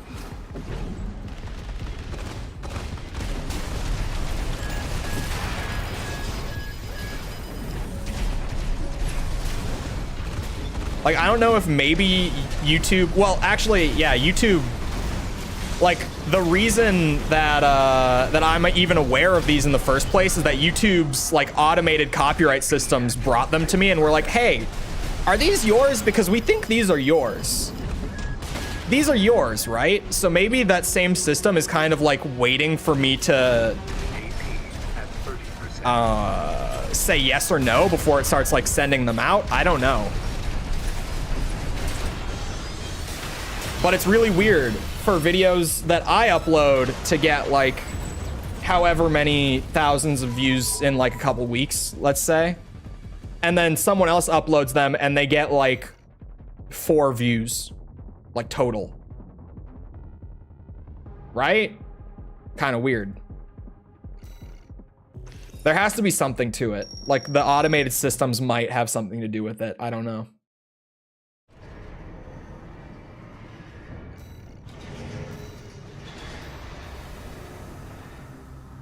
I should start re-uploading your shit. If it's on your channel, it's instant strike. Absolutely. If I see the channel name Sepper come up in my copyright tab, there will be no mercy. Hello, Revolution. You will not get the 7-day warning, my friend. For you, instant strike. YouTube recently, I did get an email about one of the videos specifically that I've had to issue like 5 takedowns for this week. YouTube actually asked me if I would like them to just start automatically taking down videos that get flagged as being that, like through the copyright system. They were just like, hey, if the system even like flags one of these videos, should we just start instantly taking them down? Which I said no to because like false flags are always going to exist. But it's crazy to me that they're just like, hey, we can see that this is becoming a problem for you. Do you just want us to like automatically deal with this? Because we can.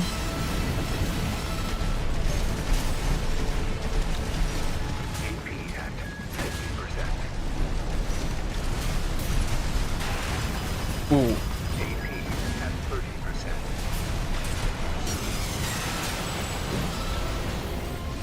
Starting to read actual novels and novellas. I do not. I don't have the, well, it's not that I don't have the attention span for reading, because I am genuinely very patient, but reading has never like been something that I get much enjoyment out of, I guess. Like ever since I was a kid, I've never really been into it. I've read, I like audiobooks from time to time. But I don't really know like even what would be like a light novel or novella. But in general, a really good book that I read a couple years ago that I still keep recommending to people is Roadside Picnic. A completely random one to throw out, but genuinely, if anyone is really into like fiction novels, Roadside Picnic is very, very good. Maybe put my face cam in the corner so I can argue that it's transformational. Yeah, that's the thing about the like. Oh, we're talking like straight 1-to-1 re-uploads. Like we're not even talking anything that could be remotely argued as fair use or transformational content. We're just talking like, this is just my video reposted. And they're so, what's funny too, is one of them that I looked at, like they re-uploaded the video, they re-uploaded like they used the exact title, like copy pasted it, but there was no description.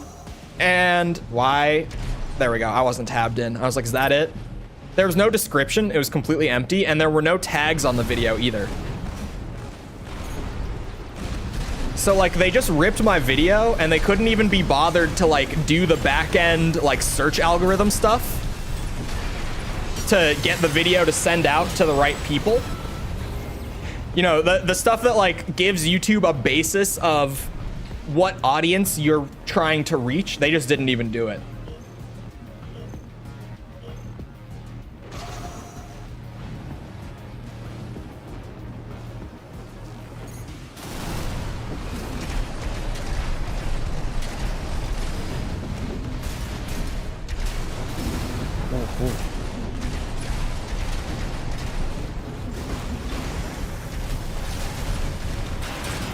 Ah, shit. I don't know what expansion this guy is gonna have. Because he didn't have terminal armor, right?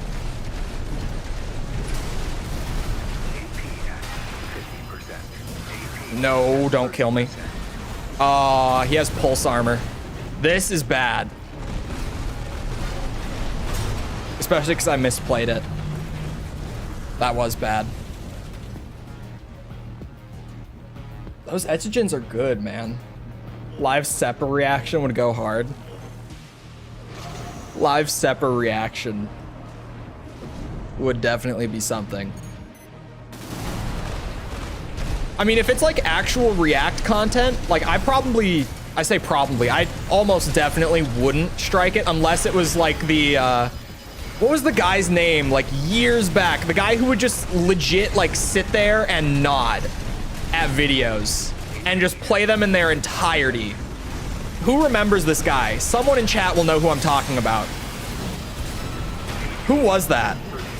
Like his whole channel was just, he would play a YouTube video and it's Jinxie. Thank you. Yeah, unless it was like that. If it was like that, I would probably be like, or actually I would probably claim that one. I would probably claim that. I don't think I would issue a takedown. I feel like I'm only issuing takedowns because it's a 1-to-1 re-upload. False was even like, I don't know why you show any mercy with the, you know, the 7-day like grace period, because this is just legitimately stealing your shit. Like just that's all this is. And I was like, I just don't want to be the guy who's known to instantly strike you if you repost my shit.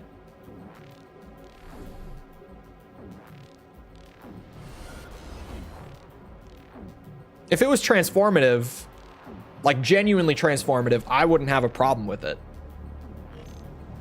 But just straight re-upload is crazy. Especially when you can't even be bothered to do the tags or anything. Especially when it's so easy with like plugins to see a video's tags. Like they don't even have to sit there and do keyword research or anything. I've already done it. Like you could just use a plugin and steal my tags. And that's not even like publicly viewable unless you're using something to look at it.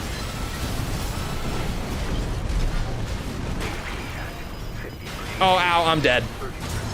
Shit. I remember that guy beefing with Jax Films. I love that Jax Films has always been the guy who is so quick to call out like shitty reaction content.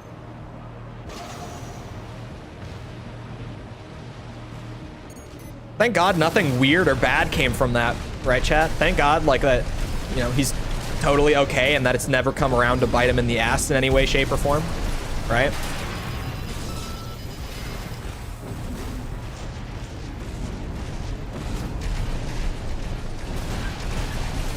Oh my God. By the way, I made a Sniper Wolf joke in my Metal Gear Solid video, and I remember it took something like 2 weeks and a couple hundred comments before anyone mentioned the joke.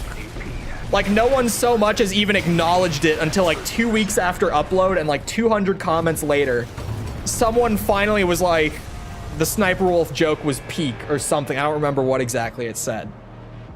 I was like, thank God, someone acknowledged it. Because I thought that was funny as shit.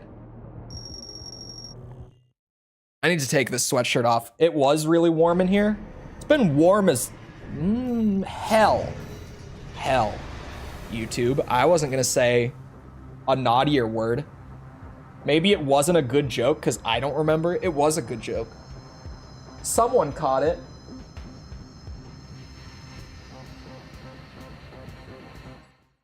I don't know why it's been so warm in Minnesota. Because today it is, for my Europeans in chat, it's 11 Celsius today, and I don't know why. It's so warm here for no reason. It's sunny outside too. It's 11 Celsius and sunny. Sniper Wolf Doc's joke was good, didn't comment. See? Was good. Told you, bitches.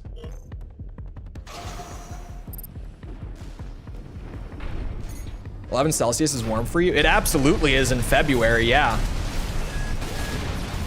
That's way warmer than it normally is this time of year.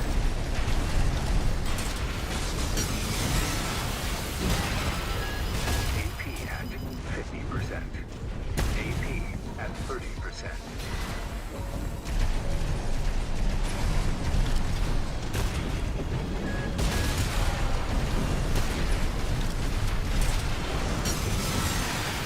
Thank God. I was just hinging my bets on being able to stagger before I would die. I was like, his pulse armor's gone. I can just bum rush and maybe win. It worked out. It's just genuinely average temp. No, here it would normally be... Well, in Celsius, it would normally be in the negatives here this time of year. Like, almost without fail. Like the last week, we've had like 4 record high temperature days in the last week.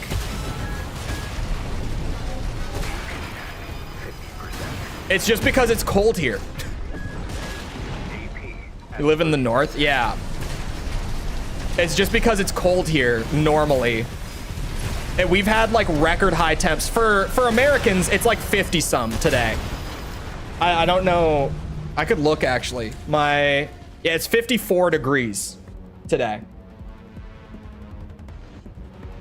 Which for Minnesota in February is like, we don't have snow. We have no snow on the ground in February. It's really weird for that to happen. Normally, there's like a good few inches of snow on the ground this time of year. But like this year, it's just been really weirdly warm.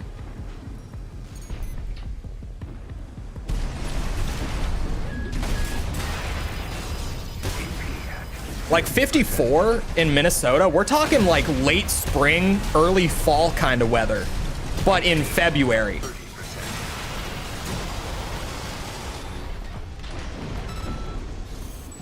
Minnesota's way north of me. Yeah, I don't know why it's been so warm this year. We almost didn't even have snow. Like it's been the whole winter this season. We didn't have like any snow really until like Christmas Eve. I remember it snowed on Christmas Eve. And prior to that, we just really didn't have any for like all of December. Thank God for Taylor Swift using her jet so I don't spend money on warm clothes. Look, chat. Look. Okay? Get this. Right, chat? Listen. This is mostly for my Americans. Anyone who's not American probably won't know what I'm talking about. The Canadians will know. Actually, the Canadians and the Mexicans will know what I'm talking about. Anyone who's not from North America won't give a shit or probably even know. But I'm not even a big football guy, okay? I'm not. However, I am so ready for the Super Bowl to happen and for the season to be over so that I don't have to hear about Taylor Swift and her boyfriend anymore. I don't care. I don't. Like at all. I really could not give a shit. I'm so over hearing about, oh, she came out at the end of the game and she hugged him on the sideline. Did you guys see? She hugged him. I don't care. I couldn't care less. I don't give a shit. And for my non-Americans, yes, this was genuinely a news story last week. Her boyfriend is an NFL player, and she goes to all the games, and she always like comes down onto the field to like hug or kiss him at the end when they win, and it makes the news every single time, without fail. And celebrity culture is insane. It's especially insane when it's Taylor Swift.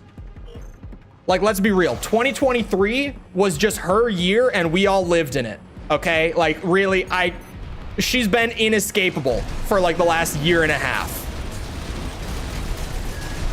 I feel like she was inescapable for like a long time and then it kind of faded out for a bit. But dude, like the last year and a half, she's been back. Like, no one will shut up about Taylor Swift, and we're back to that point in culture, in society. We live in a society. Son of a bitch. This round is so his, like there's no shot.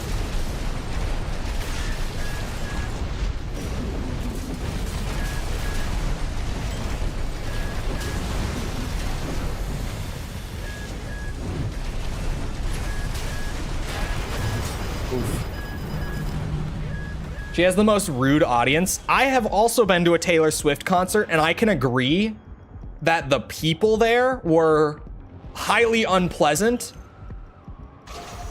And I grew up in the metal scene. But holy shit, I've never seen a more unpleasant group of people at a concert than when me and my ex went to a Taylor Swift show, because she was a big Taylor Swift fan.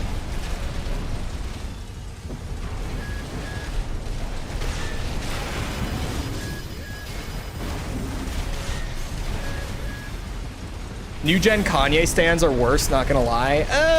They are, but they're not much worse. They are worse because like new Kanye is genuinely unlikable. Taylor Swift, at least I can be like, yeah, she's a talented artist. Kanye, we're talking legitimately like poop-diddy-scoop, whoop-de-doop-de-poop, you know? Like, come on. It's just like, oh, but it's so different. No one else does it. No one else does it because it's shit. That's why. There's a reason he's the only one that does it. Was your ex unpleasant too? No, she was great. I only have one ex who wasn't great.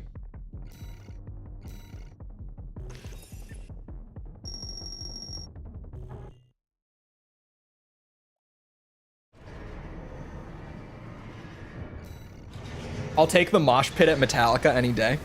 Well, it's kind of funny because like I feel like outside of actually engaging with it, a lot of people think that metal fans are like really rough and unpleasant. But if you ever go to like a metal event or concert or anything, there's genuinely not like, well, there, not to say there's not a single, but there's not many more wholesome and likable groups of people. Chat, look at what he oh, that's why. It's Rymus. For a sec, I saw the chainsaw and I started freaking out, but okay, it's a chatter. We need to spread the chainsaw. It's happening. We're doing it.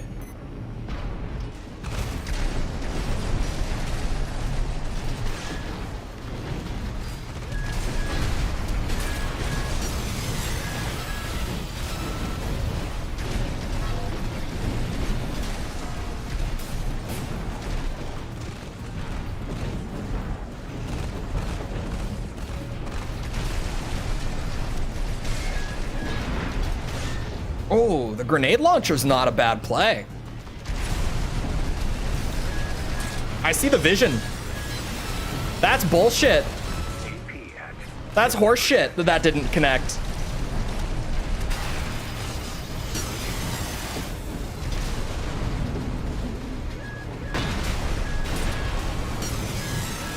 Oh my god. Will either of us ever get the chainsaw to land? The suspense is killing me. An entire round of chainsaw mirror match and neither of us landed one.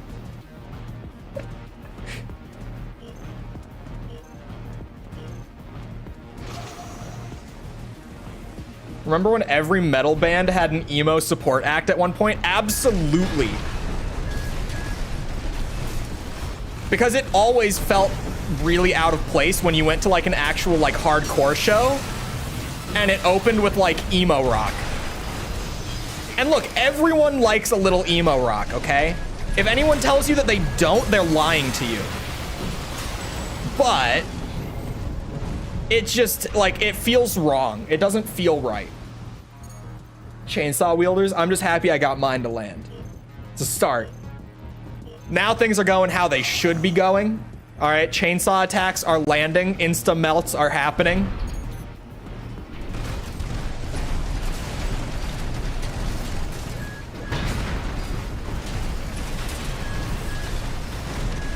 Oh, the bastard predicted me.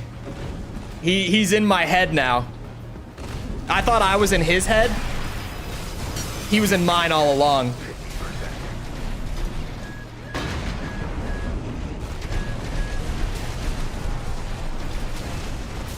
All right, we're looking good, chat. We're looking pretty good.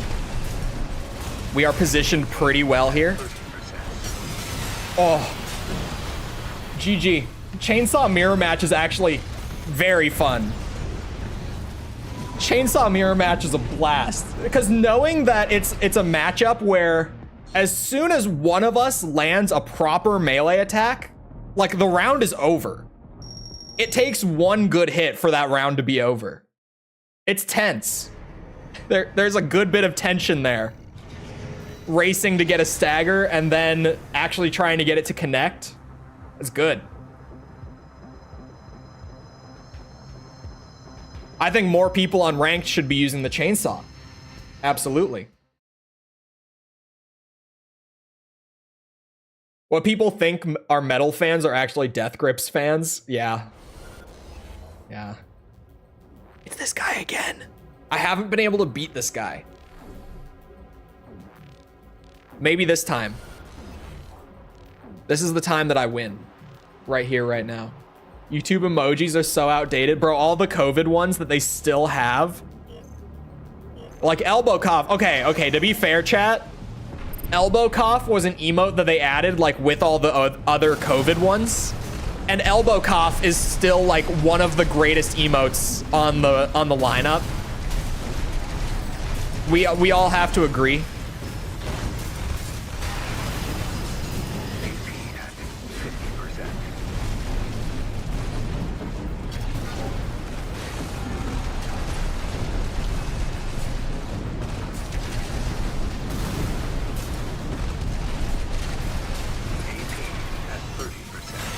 Yes. First round. Elbow cough is great.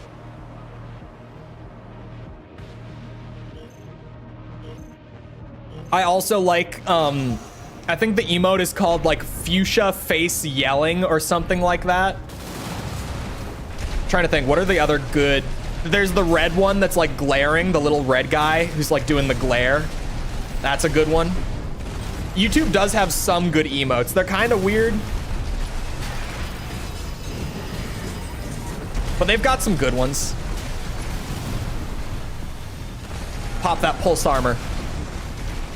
Pop it.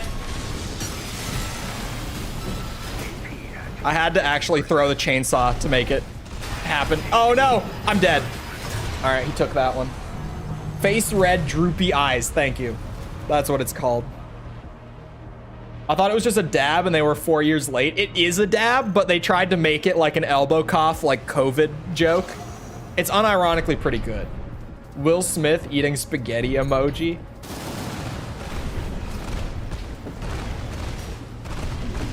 YouTube emotes aren't bad. There's the cat in the box. Cat in a box used to be used in my chat a lot.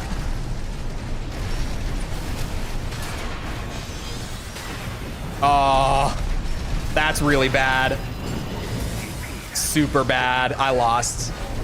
I lost again. He remains undefeated, bro.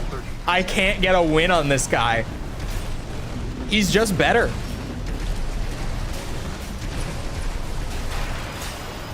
He's just better. Maybe I should use the Etsogens. Maybe. Maybe I should mess around with stuff a little bit.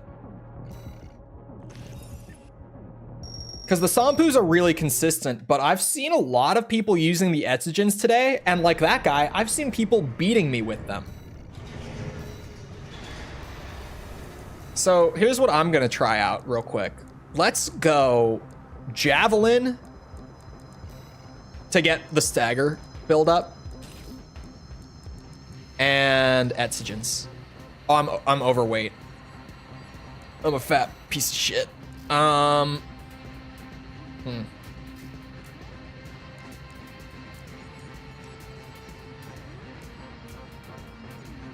Could I carry the 10 rounder? No. I could carry the 6 rounder. My boost speed actually goes up with that. Let's try the 6 rounder. Just for the hell of it. Hello, Unicorn. If this guy appears in your promotion, you ain't winning. Bro, if that guy appears at all, he stays undefeated. He's just better. His rank has gone up like over every time that I've seen him too.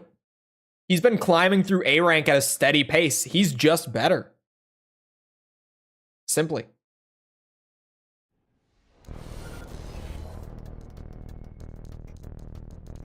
Okay, this is a new build that keeps popping up. These little electric launchers. About a Nintendo Direct announcement in 1 hour? Like, do I think they're going to announce a Direct in 1 hour? Probably not. But maybe, I don't know. I don't keep up with Nintendo well enough to know. Because they're a shitty company. They make good games, but wow, do I hate them.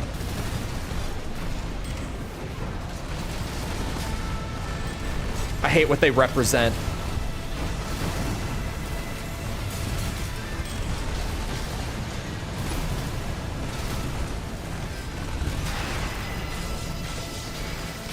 Oh, this is a mistake on your part, friend.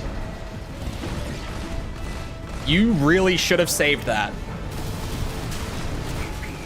He might still win, but he just gave me hope. Things looked a lot darker before you popped that pulse armor.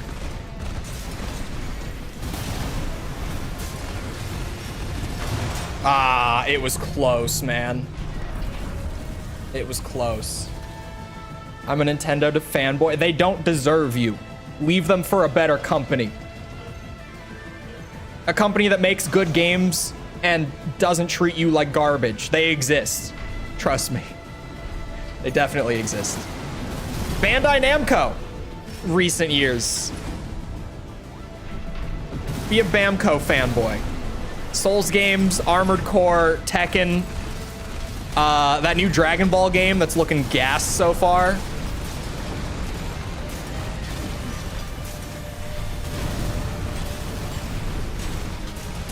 And they don't treat you like shit.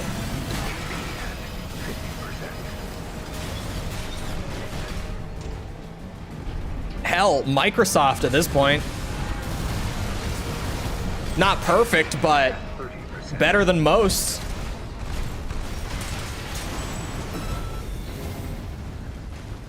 I feel like with the Etsogens, my damage is coming from the Etsogens. For a better company like Konami, no, fuck Konami. Sincerely. Wholeheartedly. He's the 9 breaker. Chole's one of the plucky opponents with a fun bio. I kind of am. You see me roll up with a name like Mad Chainsaw. I do kind of give off that energy on ranked, don't I?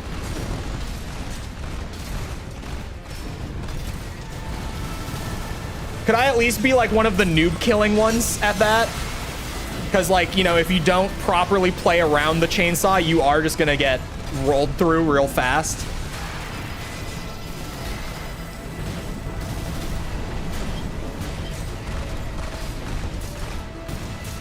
All of my damage comes from the Etsogens. But at the same time, it's more consistent this way. You'll soon be playing Halo on PS5. It's actually crazy that that's like genuinely a thing that's going to happen. Like that Microsoft is actually looking to put Halo and Forza and Gears of War and shit like that on PlayStation. It's insane that we are in a timeline where that's happening. And you know what? Sony's never gonna do that shit. Like, this is Microsoft putting their money where their mouth is and extending an olive branch. And you know that Sony is just gonna steal the olive branch and then fart in their face and run off in the other direction. Like, that's absolutely how this goes. But Giga Chad moved by Microsoft to do it anyway. Am I right? Because we all know that that's how this is going to go down. But they're still doing it.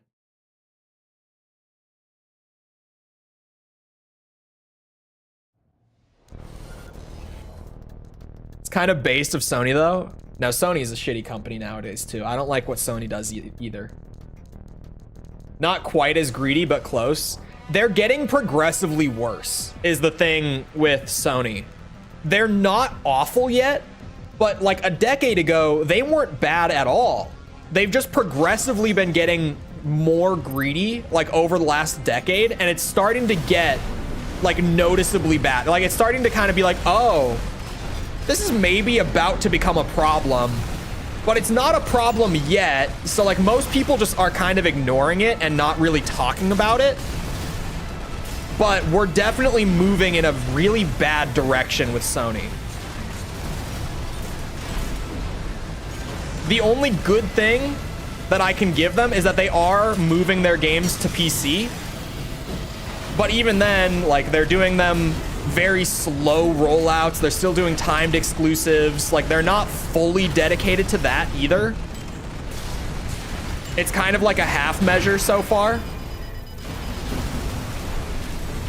Like, they're generating a little bit of goodwill with that.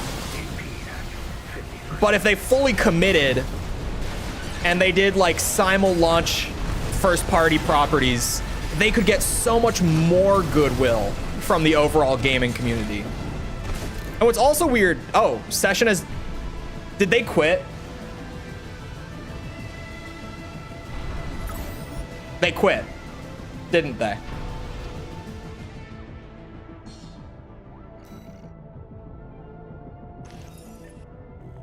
Oh, they're in placements. They 100% quit.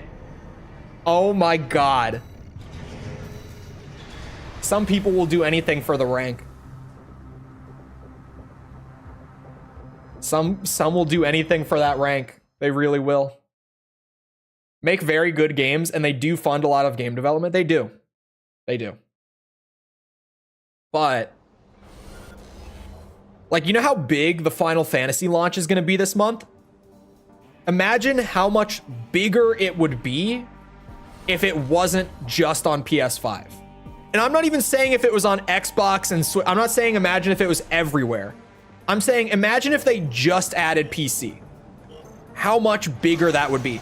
I would say the same thing in retrospect, right? Because back then I was like, they have no reason to do this. But looking at it now, hear me out, chat.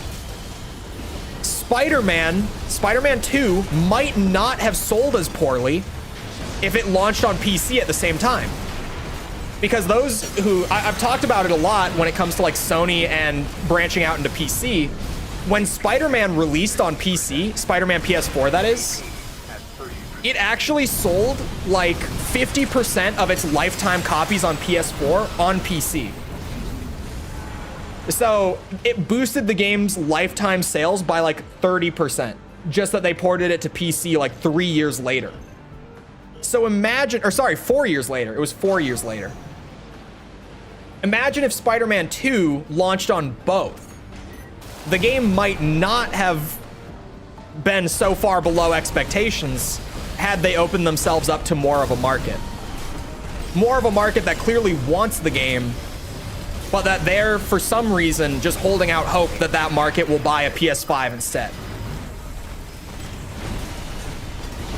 Which clearly, like, we have the data now to say it didn't work for them.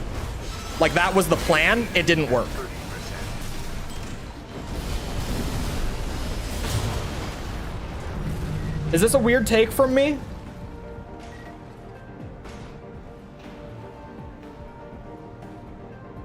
The Final Fantasy VII prequel made a lot, and it's on all consoles. The newer Crisis Core, right? Is that what you're talking about? I don't know Final Fantasy very well.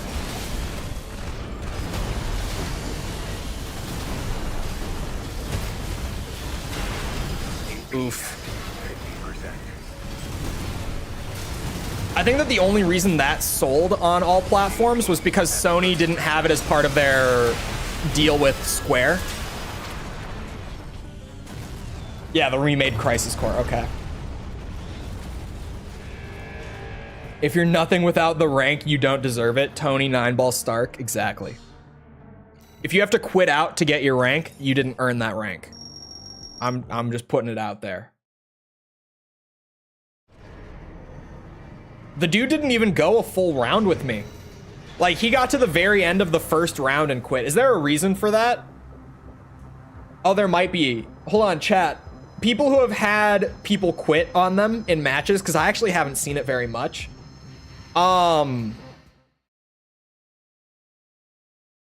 If I were to win a round and then they quit in the second round before I fully won, would that still count as a win for me and a loss for them because I was up a point? Because when the match ended, it said draw when we were 0-0, right? Would it still draw if it was a disconnect? Or if I won a round, would it have been a loss for them? Does anyone actually know?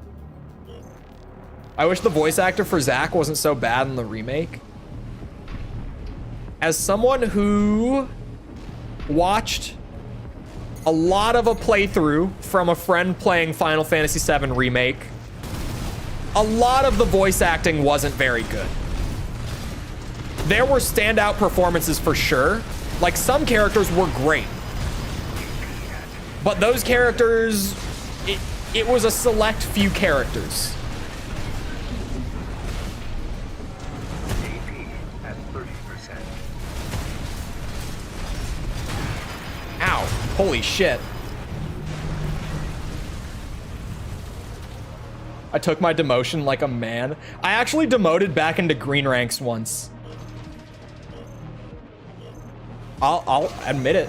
I went on a big losing streak in Warrior, and I demoted back into green ranks, which I didn't think was possible. But I can now tell you that it's possible because it happened. I've climbed back up to like the high end of Warrior now. But yeah, see, I just wasted this. I need to take my own advice and get out of my muscle memory of just popping pulse armor whenever I get staggered. Because now, like, I didn't need to eat that much damage. I could have gotten out of that. I threw the round. I threw the game with that.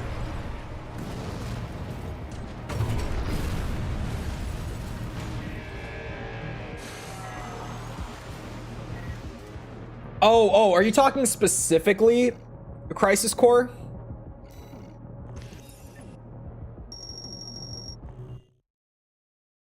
Is this game good to start off with? For Armored Core? Yes. Like, I'm always a big release order guy, but the fact of the matter is, this is genuine. It is just a good starting point. It's very much made for new fans to come in and enjoy the game. But B, it's the only Armored Core game nowadays that's actually accessible. Like, no bullshit. Unless you're willing to buy a bunch of old hardware and buy like super scalped copies for that hardware. I mean, we're talking like Armored Core 5, while I was doing the review series, cost like $200 to buy a copy of. So either you've got to do that, or you've got to like bum a copy off of a friend and maybe play off of emulation to make things a little more accessible. But even then, like, emulation is only accessible if you know how to do it, like if you're used to it, right? For most people, emulation is not accessible.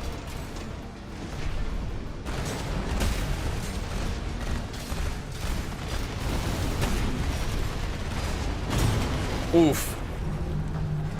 The story is self-contained. Yeah, I'm pretty sure it's a new timeline in 6. Like, even just beyond it being self-contained, I think it's an entirely new timeline.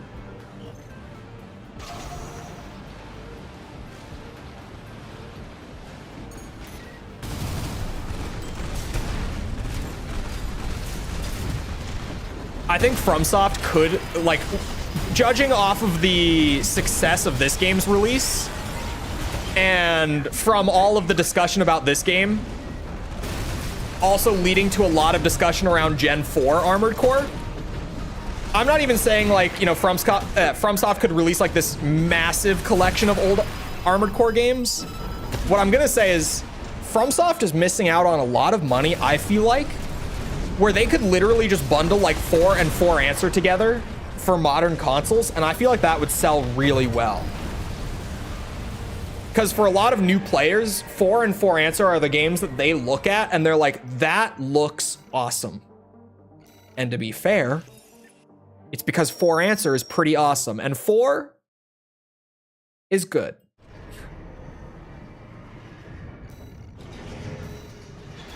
But I've said it before and I'll say it again. FromSoft is not in the business of remastering, remaking, re-releasing, none of it. And because someone will say it, yes, Demon Souls Remake exists. But guess who owns the publishing rights to Demon Souls Remake? It's Sony. It's not FromSoft. They had nothing to do with it. Sony hired one of their studios to do it because they had the publishing rights. Otherwise, that shit never would have happened.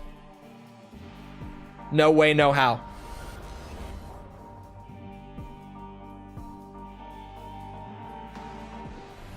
Did remaster Dark Souls 2? Remaster is generous. And also, that being the one time, now that you say it, really doesn't bode well, does it? I mean, just look at, like, you know, the reception to the one time that they did mess around with re-releasing a new or an older game for newer systems, right? Look at how people reacted to that.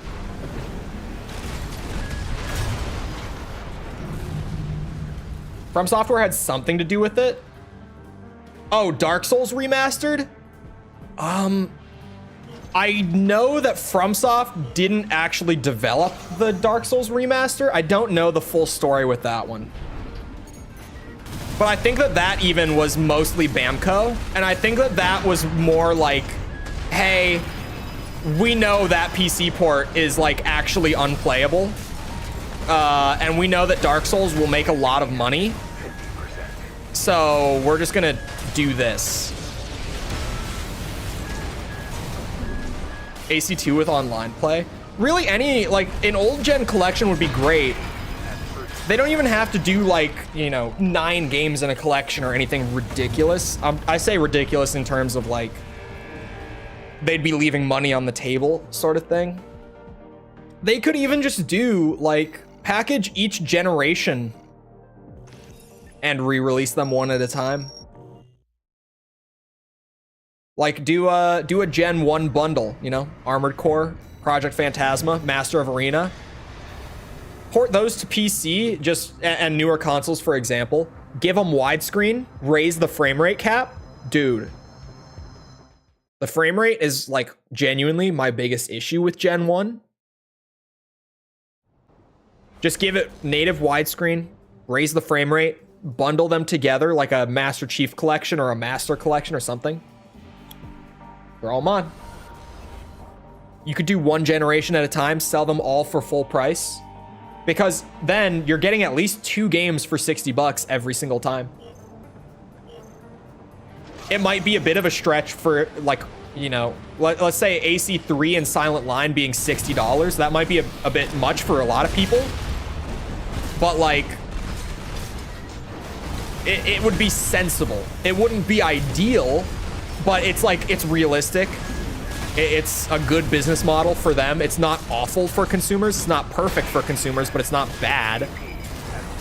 Man, I forget that those things really hurt. Thank God you didn't use your expansion. I should not have won that round. They could just do 1, 2, and 3. But the thing about doing one gen at a time in terms of like adding the widescreen and the frame rate and stuff, is that then only like a third of the work needs to be done, right? Because AC 1, 2, 3, they're all in the same game engine, but they're all in altered versions. They're all in different iterations of the engine. So they would have to do that work 3 times over. If you just did one at a time, you could do the work. You know, do the work in Armored Core 1, take that altered script, drop it into Project Phantasma, drop it into Master of Arena, bundle them up. From their perspective, it's so much easier to do one gen at a time. And honestly, I think it would be great for fans to also get the expansions, because it's true that they're not essential, but making the games accessible would be a good thing. Like all the games, all 15. 6 is already accessible. All 15 Armored Core games before this. And hear me out, chat. Hear me out, hear me out, hear me out. Okay, listen. I'm the guy, and I'm not gonna let you forget that I'm the guy. I'm the guy that actually liked Gen 5. Like, genuinely, unironically, I liked Gen 5. I enjoyed playing both of those games. Okay? If you brought those back with increased resolution, a stable frame rate, all that stuff, if you restored the online play, which of course they would do, those 2 games together are easily worth $60. Easily. The Gen 5 games are unironically the most content rich, like if played in their entirety as intended.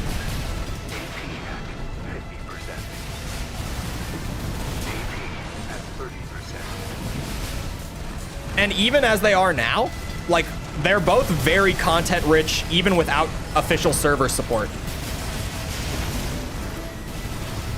Well, for 5. I know that Verdict Day's servers don't go offline for like another couple months, I think.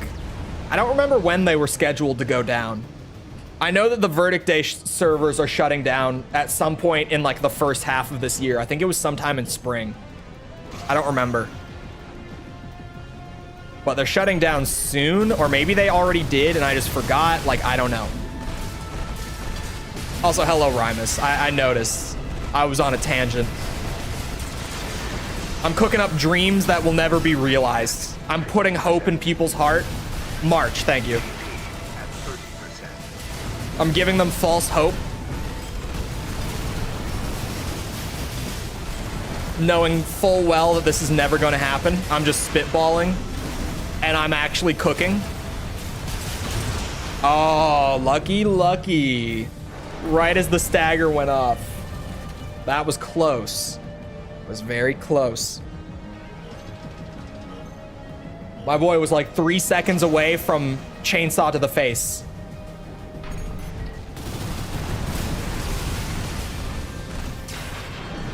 Ow.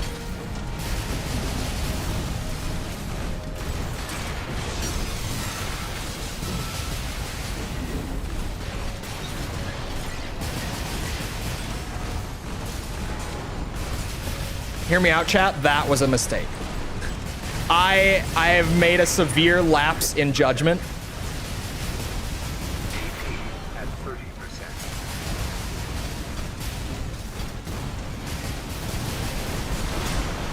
Yeah, I'm dead. That was a mistake. Pulse armoring there. GG though. You tap 2 buttons and you do a 10-hit combo with teleports. What?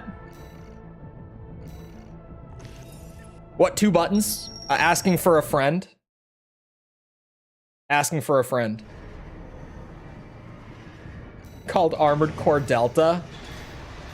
And then what the collection is going to be is it's going to be either previously made HD versions or it's going to be literal paid for emulation. I think that's a great idea. And none of the games will be the best versions of the games, but at least they'll be accessible enough that people will buy them without looking too much into it. A tank with the lag cannons. Let's see, chat. What's the over-under on this one? Do I win or do I lose? Place your bets now. How does this end for me? Oh wait, no, those aren't the lag cannons. Those are Auroras. Never mind. Still a tank.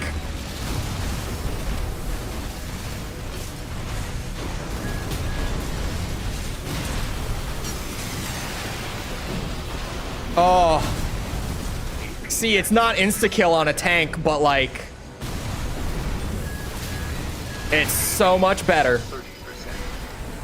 Oh, they have pulse armor too. That's bad. Hey, first round. Those aren't the lag cannons. I noticed as soon as they fired. I thought they were. You guys see how, like, even though 8k damage on a tank isn't as meaningful as it is on, like, a biped, being able to get 8k instead of 2k is a huge difference. Thank you, FromSoft. I've been giving you a lot of shit today, but genuinely, thank you for fixing the tank bug. God damn. We've been needing this, bro. Actually being able to play my build against a tank. Oof. I got rubber banded straight back in.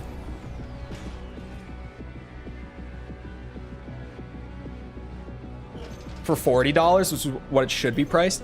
It shouldn't have been bought, in my opinion. So I'm in the middle of a big series that might, you know, land me in the sights of Konami potentially. So I mean, this isn't a Metal Gear thing. In my opinion, the Master Collection is not worth purchasing because, like I said, there's not a single game in the collection where the best version of that game is included. Like, that's ultimately the problem. $60 for 7 games, I don't think is overpriced. I really don't. Or sorry, 6 games, I misspeak. 6 games for 60 bucks. I think that's fair.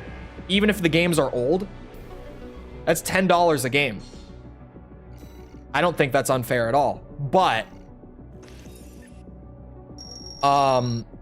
the fact that none of those games are the best playable versions of themselves, that's the problem.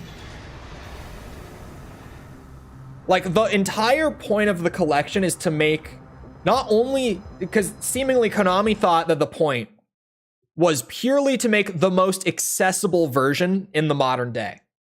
I highly disagree. I think that when you do a collection like that, to make it worth a full price release, you need to give them the best version of every release, right? Why would you not? Well, they didn't because it was easier not to, but that's just lazy bullshit at that point. And if I just look at your game and I see that it's lazy bullshit, I don't want to buy your game. Go figure.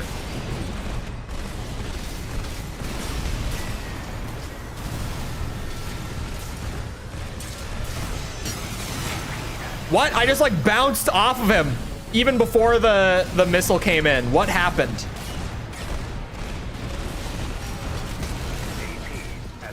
What the hell is this?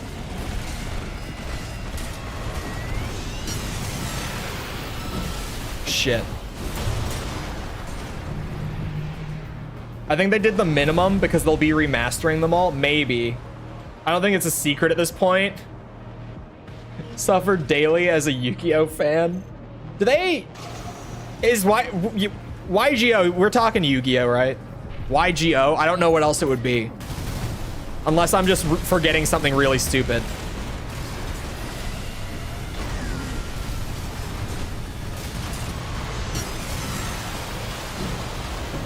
Oh, there's a new problem, FromSoft. FromSoft, there's a new problem. They found a way around your tank leg fix. It's Yu-Gi-Oh. Okay, thank God. As soon as I said it, I was like, that might not be Yu-Gi-Oh.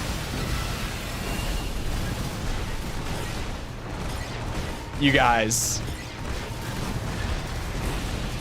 I'm slipping off of the weird shaped tank legs when I go in for a chainsaw. Plus the graphic novels, so that's cool. Yeah. It's missing a shit ton of content that was in the PSP version. Oh.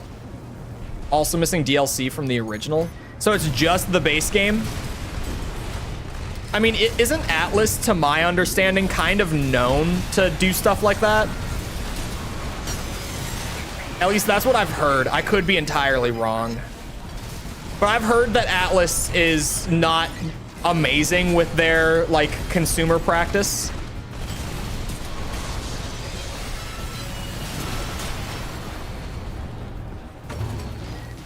Because, yeah, you would think that, like, if you're remaking the game, you would kind of think that it would all be there. Like, I always say that Resident Evil 2 Remake is my favorite Resident Evil game ever, right? I say that because it's true. But I'm also pretty critical of the things that RE2 Remake is missing. Like, I don't act like them not being there is, like, a non-issue. Because it's an issue. Because if you don't know, like, RE2 Remake is missing, like, the zapping system, which was really fun in the original game. It literally only affects one thing. But that one thing has a pretty big effect on an overall playthrough. It's missing, like, actual branching storylines depending on who you play first. And instead, it's kind of just like, if you play B scenario on the remake, you get a different starting point, but then other than that, the game is the exact same.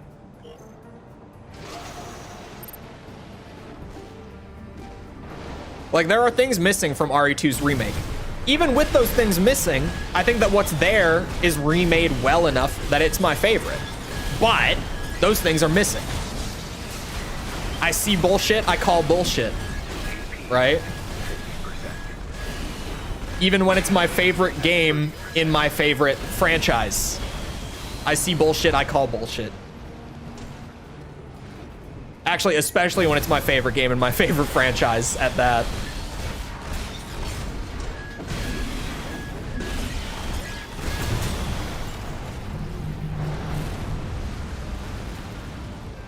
It's clearly much less dark. I know nothing about Persona whatsoever. For the record. In terms of Persona, specifically with this discussion, I'm going to be incredibly limited because I don't have a clue what we're talking about. JRPGs aren't my thing. Well, I liked the original Final Fantasy, but I said then, like, part of it was that a lot of what I think of as, like, JRPG things that I don't like aren't actually in. Well, I also played the Pixel remaster instead of the original release, which I think was touched up a lot to help with that. But, like, the grinding was not there. The length was actually pretty short. Because the thing with, like, JRPGs for me is I like turn-based combat. I get sick of turn-based combat once we're getting into, like, 20, 30-hour game territory. Like, turn-based combat, fun, but not for like 30 hours for me. Like, I can enjoy it for a few. How long did it take me to play through Final Fantasy? Have it right here. Did I play it for 20 hours? Oh, I streamed it. So it felt a lot shorter because I streamed it. That's also true. I guess it was 20 hours. It definitely helps that I streamed it, though. If I didn't, I would not have made it through 20 hours of turn-based combat. Or if I played it for a review, which I will someday. Eventually. then yeah, I would definitely get bored and I would definitely talk about it. And people would be like, why are you reviewing Final Fantasy if you don't like turn-based combat? And I'm like, I don't know. You asked for this. Meticula, thank you for the sub. Appreciate it. I do like it though. It's just, you know, in doses. It's not something I can binge through super easily. Like just grinding levels in a turn-based combat system is like, bleh. It's why I don't like Pokemon. Every time that I try to pick up a new Pokemon game, because I'm like, oh, maybe this time it'll click for me. No, it won't. Because I don't like the very foundation that it's built upon. But every once in a while, I'm like, you know, maybe this time I'll get into Pokemon for real. And I'll find what I'm missing. I won't.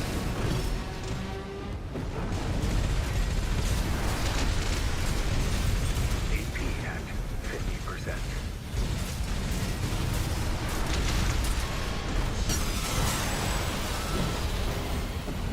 Pokemon battling is very cool. See, I think it's okay. It's fine. Persona's 70% cutscene and graphic novel. Yeah, that doesn't appeal to me too much either. Persona is one of those games where I'm like, it looks like it's great if that's your thing, but I can clearly tell that this will not be my thing.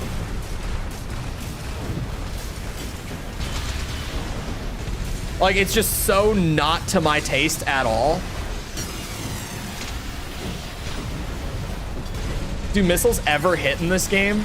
The missiles are the one thing that's on defender-sided netcode. All right, we're getting real technical. I'll bullet point through it real fast because some people have heard me do this a lot already. Attacker-sided netcode means that, like, it's what most things in AC6 use. If an attack connects on my screen with like the chainsaw or bullets or whatever, then whether or not the attack connects on their screen, in the game, it's going to hit. Like the damage is going to get processed, even if the attack lands on like the other side of the screen. If it hits for me, it hits, right? Defender-sided means that if an attack misses on my screen, regardless of if it hit on their screen, it missed. And missiles are the one thing in AC6 that are defender-sided. So as long as I dodge them on my end, I'm good.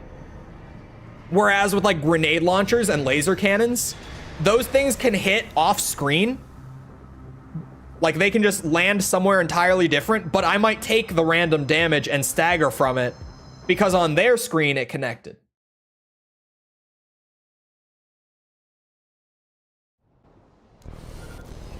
It made it onto one of those top saddest endings in gaming Watch Mojo videos like 10 years ago.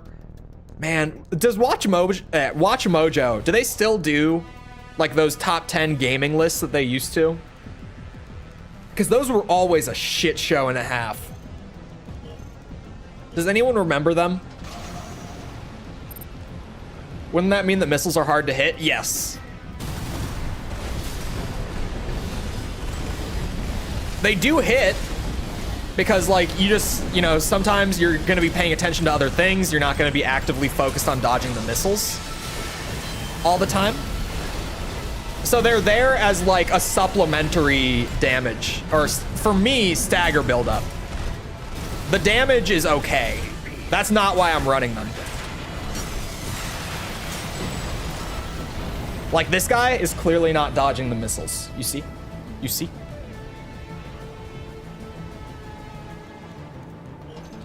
I don't care what the purists say. I know that 3 is typically like the fan favorite.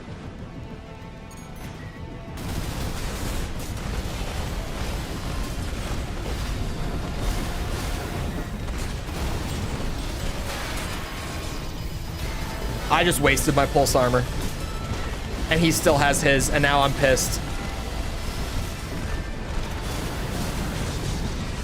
Oh, he used his. Now I'm less pissed because he used his at a really stupid time. We've all been there.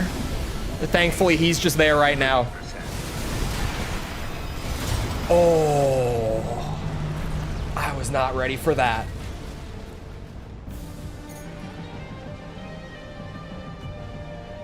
I noticed a lot of videos saying that Mortal Kombat is dead. I just don't know why. We're talking Mortal Kombat, right? I can talk about the Mortal Kombat 1 situation because I understand what's happening. The game isn't dead in the sense that no one is playing it. Like, a dead game literally means that, like, you know, you're gonna struggle to find matches if you go to play it right now. That's what a dead game is. But Mortal Kombat 1 is currently in the process of dying, and it's at a pretty rapid pace, considering that, like, the game just recently came out. It's very concerning for a studio like NetherRealm to have a churn rate like they do with Mortal Kombat 1 right now. What's happening with Mortal Kombat 1 is the game was really busted when it came out. So the casual fans left pretty fast. And even I, as a casual fan of Mortal Kombat, what happened for me with MK1, and this isn't like the big reason that everyone's leaving, but I played a good bit of MK1. And I legit tried to play every single character on the roster. I played every one of them for like at least a couple hours. And I didn't like any of them enough to main them. There wasn't like a single character in the game that I clicked with in a way where it's like I could play this character for hours on end and still enjoy the game. There wasn't a single one for me. So I dropped the game really early on as well, but for a different reason than most people. The game was super broken. It did have a bug that made one of the character's main gimmicks completely not work for an entire match. That didn't get patched for like more than a month. That is a true thing that happened. It had numerous infinite combos that were possible, like from 100% to dead. Like legitimate infinite combos that you could not break out of and that would kill you if they landed. That were not only present for a long time, but also abused in the pro scene. A lot of pro players got reprimanded for using them because like they were in the game. So if they were in a tense match and it was the last round of the matchup and they were going to lose if they didn't win that round, they would whip out the infinite and they would win. Allows you to start a combo before the match starts. That is still a thing. The netcode in MK1 is really bad. Also led to a lot of players leaving really quickly. But the big thing with MK1 right now is that the pro players have gotten completely fed up.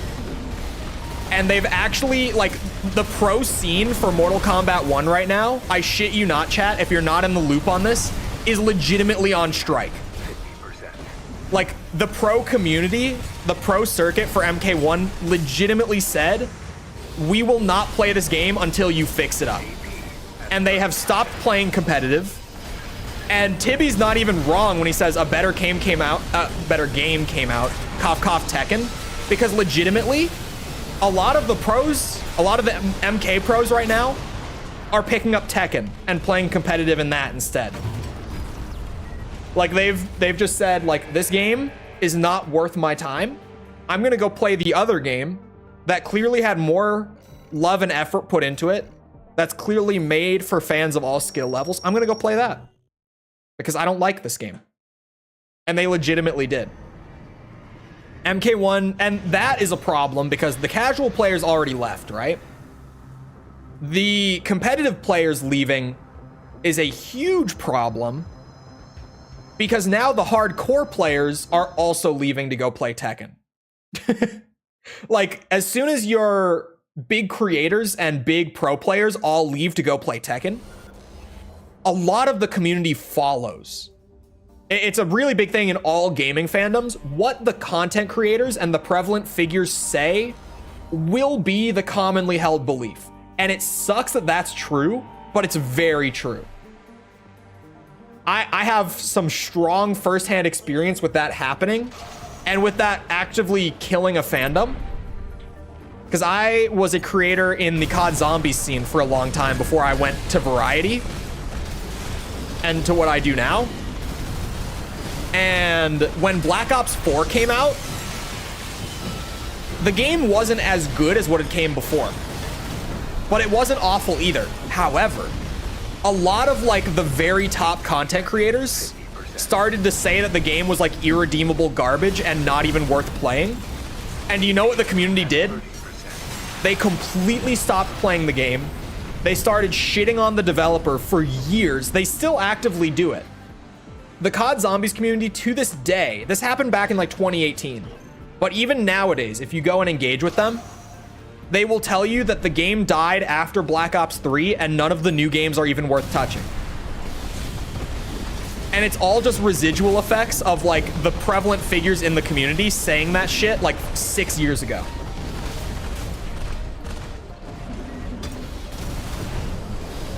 Like in gaming fandoms, legitimately, what the largest creators say is like going to be the commonly held opinion, because creators, I think, don't realize how strongly their opinions can influence the larger community.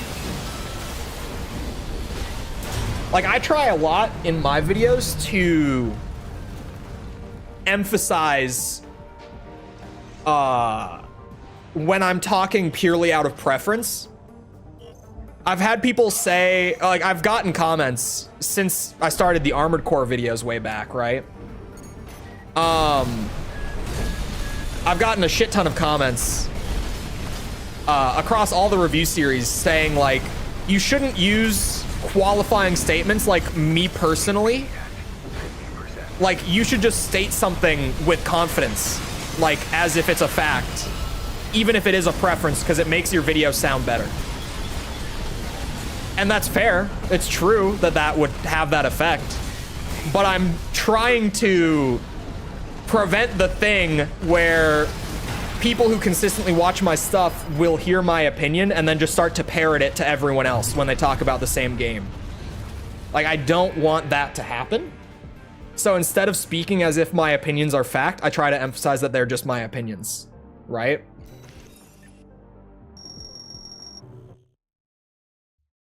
Like, if you go back and watch, I'm trying to, like, the Ace Combat Zero video where I knew that my opinion was super different from the commonly held one. If you were to go back and comb through it, you'll hear a lot of me emphasizing that things are just my own preference in that video. Like, when it comes to the writing and, well, actually the pacing, not so much, because the pacing is actually objectively poor. But with, like, the writing and the level design and stuff like that, you'll hear me emphasizing that's just preference. Chole has integrity, shaking my head. I like this game, and that's a fact. It happens so much. It's really obnoxious.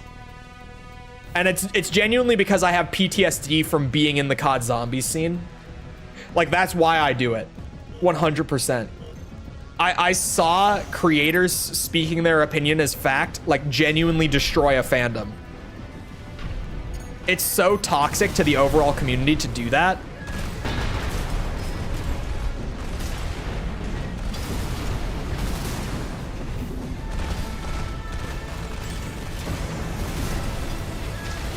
Blackout was better than Warzone. I don't think it was better, but I really liked Blackout. I had a lot of fun with it. Granted, I'm not a multiplayer or a BR guy with COD. I'll play them, like, with friends. I'll play them socially, but, like, I'm there for zombies. Zombies is the only part of Call of Duty that has, like, enough, I guess, going on to, like, keep me playing for extended periods of time.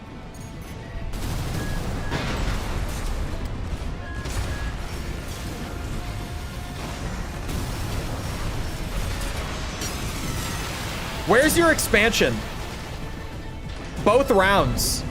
No terminal armor. Where's the expansion? Do they just not have one? Like, what?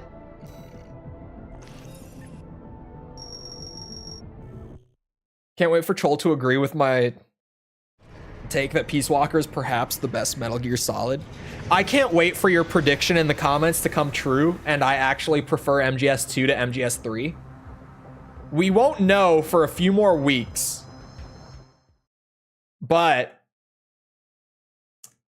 I can't wait for that to come true. Maybe, potentially. Who knows? We've still got a few weeks to go, but it could come true.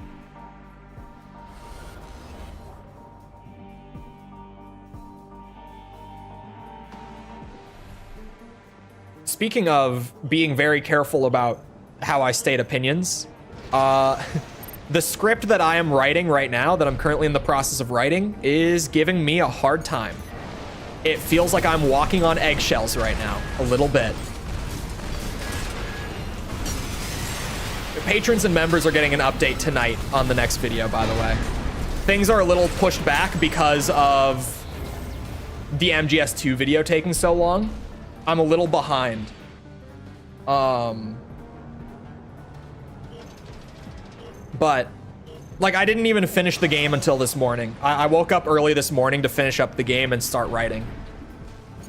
Hence why there was no Monday night update like there typically is. It's gonna be on a Tuesday this week. 50%.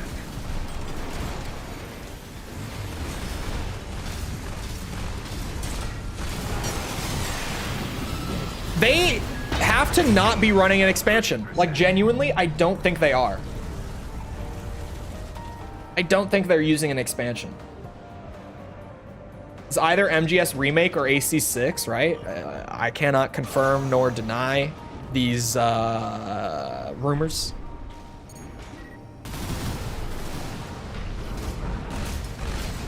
You could certainly make an educated guess as to what the next video is. But I publicly, as of right now, cannot confirm nor deny what I am working on. I mean, I absolutely could, but I kind of like keeping my secrets.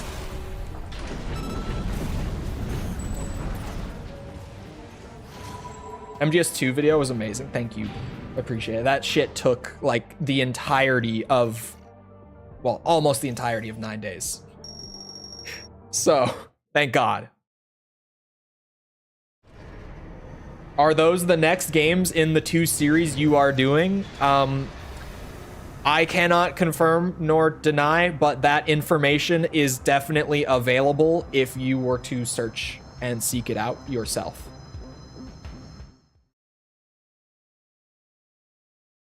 Unless you pay for it. Exactly, exactly. If you pay for it, I will confirm or deny that tonight. At some point tonight. Can't wait for the 2-hour vid. Oh, God. Every time I match up against Rymus, he's in a new build. Like, every time. So, you're gonna get flamed. Could you imagine? You know, guys, I think the Twin Snakes is better.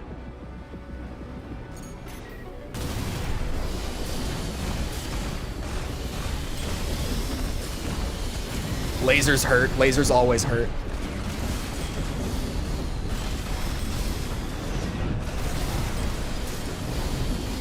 AP at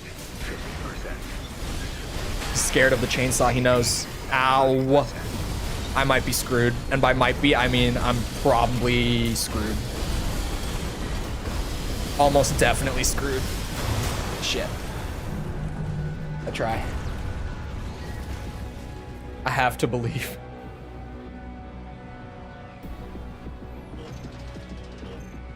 I could just develop a reputation for being the reviewer who just has the worst taste. They're out there. There are a lot of game reviewers in the sphere that are kind of known to have certain bad opinions. So why could mine just not be like, oh yeah, he's the guy who just has the most horrific taste in every game he plays? Why not? At 30%. Why not? Please don't turn into IGN. To be honest, IGN in recent years has been behaving themselves, okay? Let's be real, okay? Chat, what was the last like IGN review that was just really dumb? Think about it. It's been a while. It's been a while. IGN has been behaving themselves, okay? Let's keep it a buck. They used to be crazy. I remember Halo 4 getting a 9.8. I remember that. I will never forget that. But look, and here's the thing. I like Halo 4. It's not a 9.8. It's not.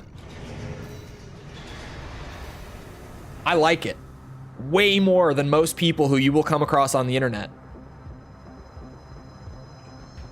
It's not a 9.4. Like, the only Halo game that's in, like, the 9... Okay, I say the only. The original trilogy is probably in the range of 9s. Halo 4 is, like, maybe an 8. If I'm only looking at the campaign. Which, I think, like, I can't really give a good objective score to the multiplayer. Halo 2 is, I think probably the whole original trilogy, like, on their own, they're probably all 9s to some varying degree. Like, CE 2 and 3, yeah. ODST and Reach and 4 are probably all in the range of, like, 8s. Halo Infinite is probably, like, an 8 point something if I had to just spitball it. I didn't skip any. Which one did my favorite boy die in again? 3.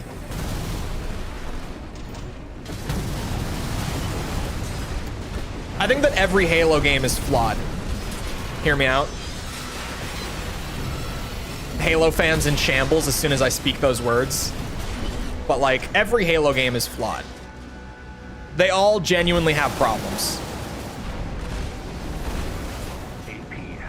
But I think that, like, on the whole, they're still very, like, even the not as strong Halo games would still score really well for me.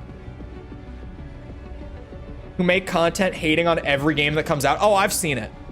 I've seen those channels. Some of them are satire, some of them are dead serious, like, just attention bait. I've absolutely seen them. But what if I just did the opposite, where, like, I go back and I look at, like, the most hated games among fandoms, like the Twin Snakes, right? And I'm just like, hey, you guys, I think the Twin Snakes is pretty good. I think Halo 5, damn good game, masterpiece, actually.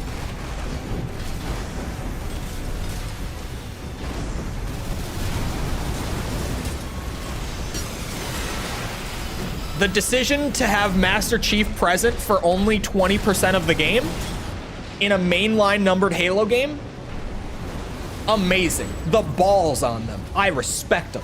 I do kind of respect it. It's just they didn't land it. They didn't stick that landing. I do respect the balls, but they did not stick the landing with it.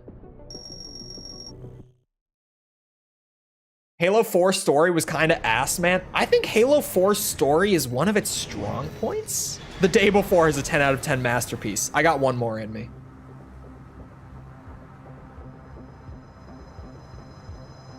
I got one more in me.